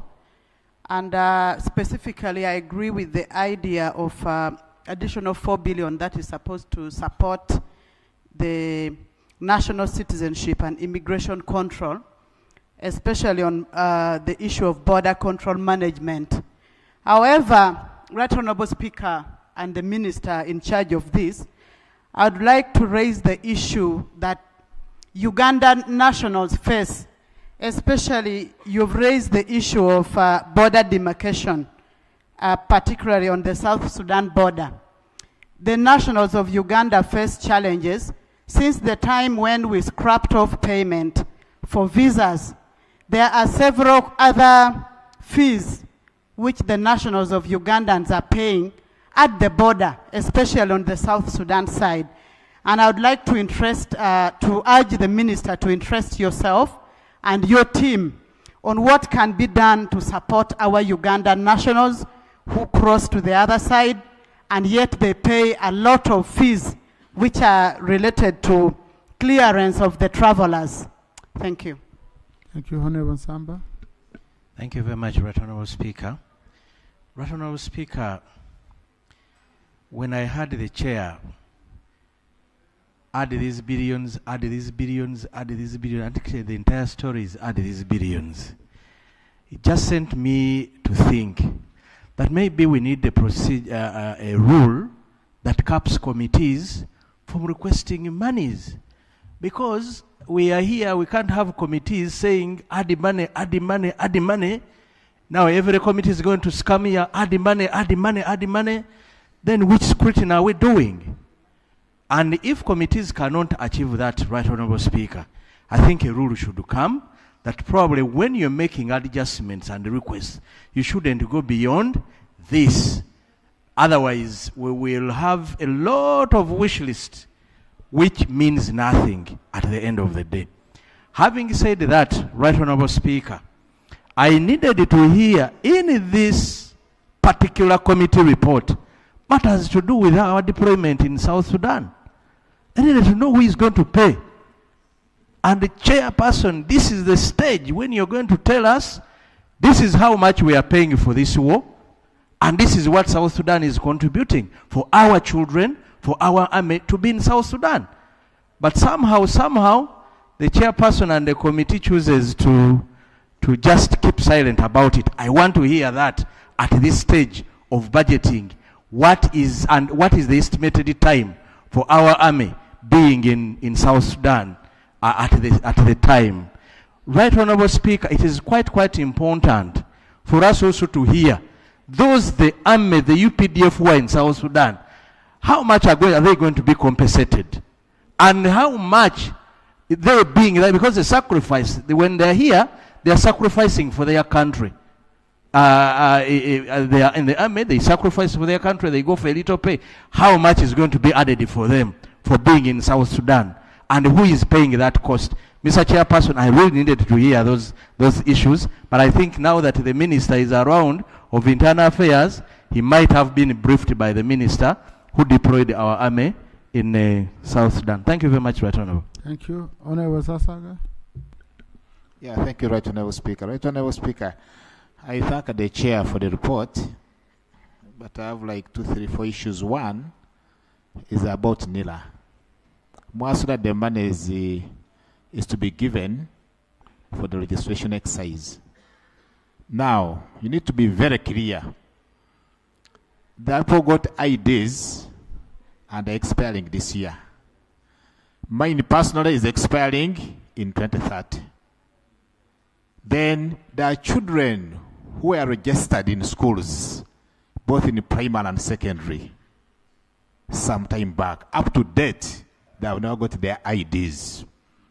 Now, are they going to be part of the new registration to be given now the IDs, or you are going to use the old ones, the money we first gave to register them? The second one is about the prisons. Yes, I will continuously raise here about Mutuf prison, which was constructed for 150 inmates, but currently it is having 350 inmates. And I've been on this floor of parliament for some time. Let me hope among the 50 units to be constructed, Mutuf prison is among them. Then I wonder why the committee is more interested and recommending the amendment of the UPDF Act.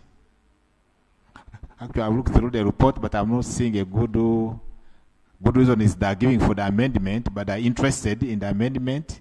Maybe the minister can able tell us which gaps do you have in the Act. Honorable Rule 80, anticipation. So let's wait, just let's wait for those issues. And then lastly, Honorable speak on the on the police. I don't know which specific ones are you going to support with the expansion and construction, but we have the Masaba police station, which is as old as the East African times. I remember they go for community to support them with the construction. I don't know in your budget you have captured, for example, Masaba police station. Thank you. Thank you. Honorable Nyangweso, Honorable Kenauma, Honorable Pascal Menya. Thank you, Right Honorable, for the opportunity. Allow me to thank the committee chair for the wonderful report. Right Honorable Speaker, I have two issues to raise. One is the issue of construction of police stations in the country. And I want to thank the ministry for prioritizing this. However, Right Honorable Speaker, when you look at Busia police station, Busia is strategically located because it's at the border. We have been asking the police to prioritize the construction of Busia police station. When you move across from Kenya to Uganda and you are served at Busia police station, it is very dilapidated, the opposite of the Kenyan side. The Minister of Internal Affairs has been promising to prioritize the construction of Busia police station, but this has not been put in the budget, and I hope the minister has a comment about this. Secondly, Right Honorable Speaker, I want to talk about the congestion in prisons. To curb congestion in the prisons, the government introduced a community service, and community service orders have been issued from time to time. Just like Honorable Modoi has said, maybe it is now time to do an audit on this community service. Is it serving the purpose? Because we have been funding it, but still the issue of congestion in prisons is increasing. So, Honorable Minister, possibly you need to look at this and at an opportune time and report to us and seek more support. Thank you very much, Right Honorable Speaker. Thank you, Honorable Kenauma. Thank you so much, Right Honorable Speaker. Right Honorable Speaker, I want to thank the chair for the good report that he has presented. However, Right Honorable Speaker, my concern is about the outposts that are going to be established in each and every sub-county. Aware that we have sub-county that have around 10 or 7 parishes. Now, when they put 18 police officers in one sub-county, what about other parishes that does not have the outpost?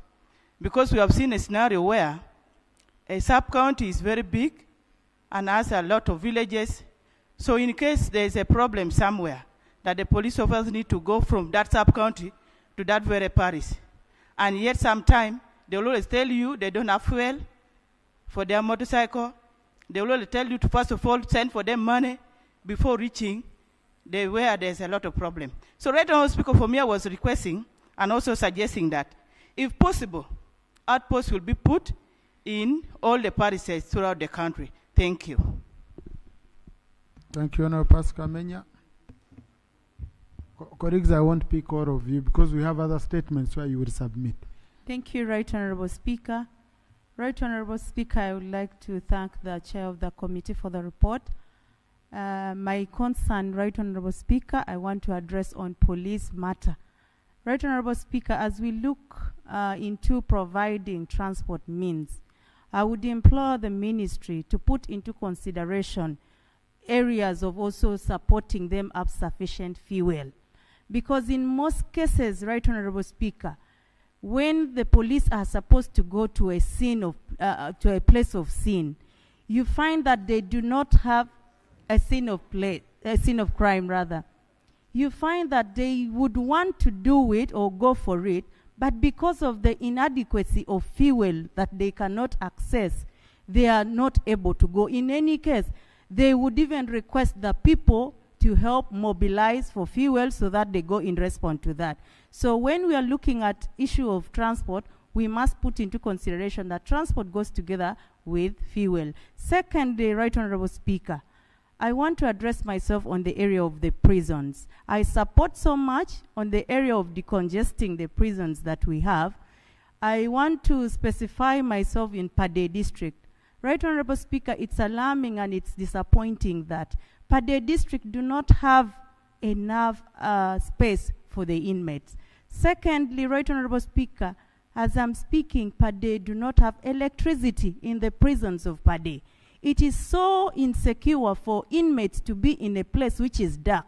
That is, by its own means, we are creating more insecurity instead. So we implore the ministry, as we are looking at areas of improving our prisons place, we put into consideration areas of electrifying the prisons. I thank you, Right Honorable Speaker. Thank you, Honorable Brenda Nabukenya, Honorable Boka Didi, Honorable Kugonza Emre. Thank you, Right Honorable Speaker. I want to appreciate the Chair for the report. Right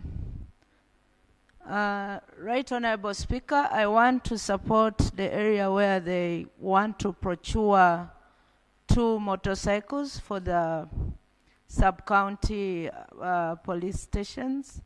And also, I want to invite the Minister to think about like shelter or residential houses for the police officers at the sub-counties. Because most times they have to look for places to stay and they have to work throughout the night. And also, colleagues have raised the issue of fuel.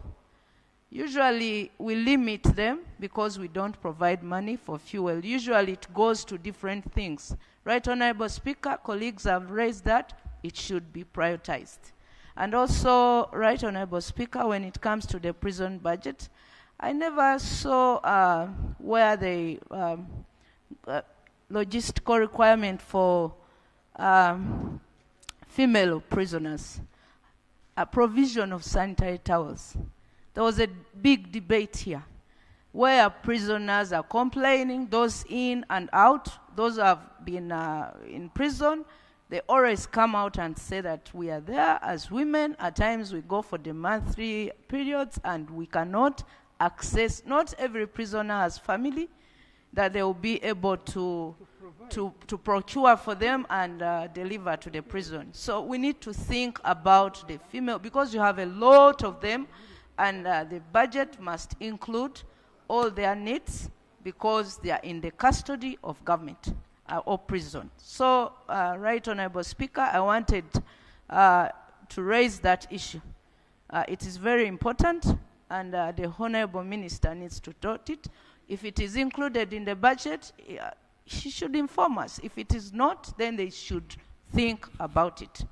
I thank you. Thank you, Honorable Boka Didi, and Honorable Emre Kugonza, then Honorable Wandwasi. Thank you so much, Mr. Speaker, for giving me this opportunity. I want to thank the committee for the report. I have 2 issues that I would like to observe and pray for. Issue number 1 is that 23 years ago, Honorable Speaker, gallant men and women were fighting for their rights, agreed and sat down with the government to speak peace and sign peace. That's why on the 12th of April, we have His Excellency the President going to West Nile to commemorate the 23 years of peace. the gallant men and women who are the ex-combatants who laid down arms were promised ex gratia by this government. 23 years down the road, they have not been given their ex gratia. While the Defense Committee has been preparing with the West Nile Parliamentary Caucus to mark the 23 years of peace, one of the things that was messages passed to them was that on that day, they will be commissioning the payment of their ex gratia. It turned out that there is no budget provided for their ex gratia. Would like this committee to clarify to the House what happened. Because many of these are men and women who have aged, they are in a desperate state. That's one of the issues. The second issue is related to new districts that have either no central police station or very, very small police station, others operating under trees. A case in point is Obonge. We look forward to, in the ministerial policy statement for the Ministry of Internal Affairs, to have a roadmap for construction of befitting central police stations for these new districts that do not have CPSs. I thank you. Thank you, Honorable Kugonza. Thank you very much, Mr. Speaker. I would like to applaud the chairperson and the committee for a very comprehensive report. And I'm picking two issues. One of them is the sub-county policing model. I wish to thank government for this innovative approach. But my concern is more about the planning. This morning, the chairperson of one of the sub-counties in my constituency, called Karama sub-county, called me where 12 police officers have been deployed. This very sub-county does not have an office, but also the police itself does not have buildings. Now, the chairperson was actually calling me, mobilizing me to mobilize other leaders to be able to put up accommodation for these 12 officers, in also anticipation that another 6 are going to be deployed.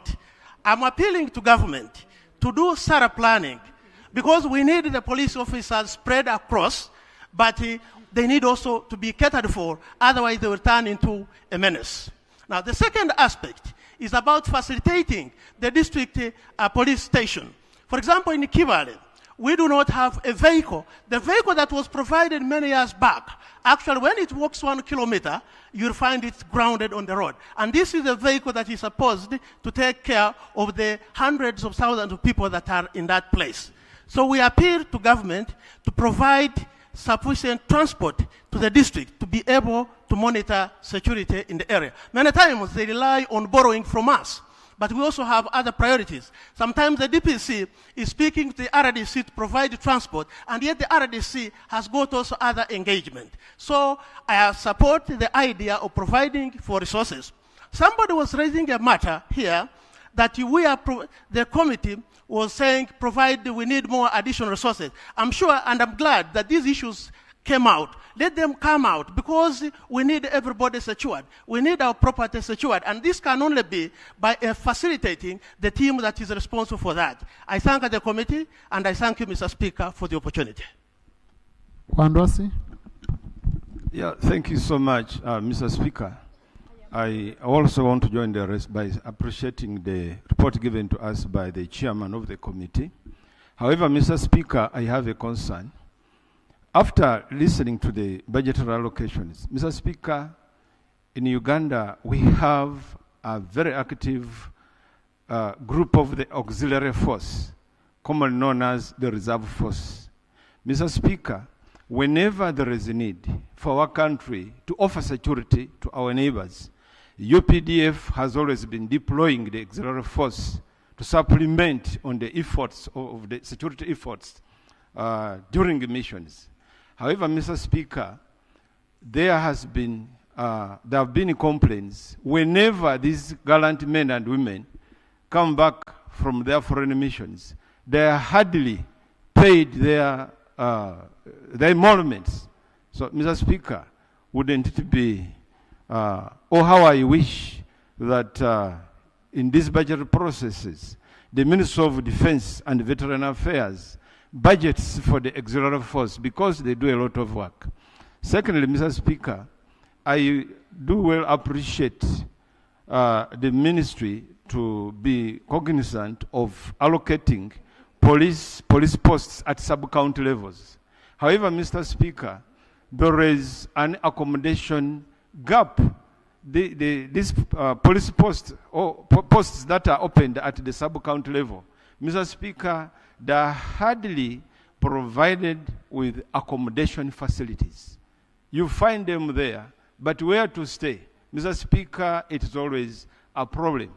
As much as the government has enhanced their salaries, but if the accommodation is not taken care of, I do believe they will not perform. So my request is for the ministry to make provisions for accommodation to take care of our gallant men and women in uniform at sub-county levels. Thank you, Mr. Speaker. Honorable Frank Akabuye.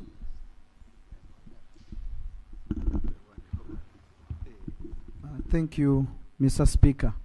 I thank the chair for the report that has tried to highlight the situations, especially on the welfare of our men in uniform. Right Honorable Speaker, as many colleagues have spoken about the welfare of our policemen or ladies in uniform that do try to keep peace and order in the communities, this remains a big challenge, looking at where they reside from or the shelters they live in, but also the conditions in which they work. When you go to Narutuntu, Narutuntu is a sub-county in my constituency, and it is on the highway, Muvende Mitiana highway, but it lacks even a patrol that can give emergency response. In case of accidents, we have to wait for a patrol from the Kasanda police headquarters that moves kilometers to come to the rescue and to give maybe help to the officers who are not even facilitated. But also, looking at transportation, I think it is high time we prioritize giving transport means, but also looking at how they will be facilitated to keep functioning. Many of the motor vehicles or the motorcycles that are given out, they lack repair expenses or costs that will be used to maintain them and keep them in good shape. And mostly it let the justice ministry or the justice sector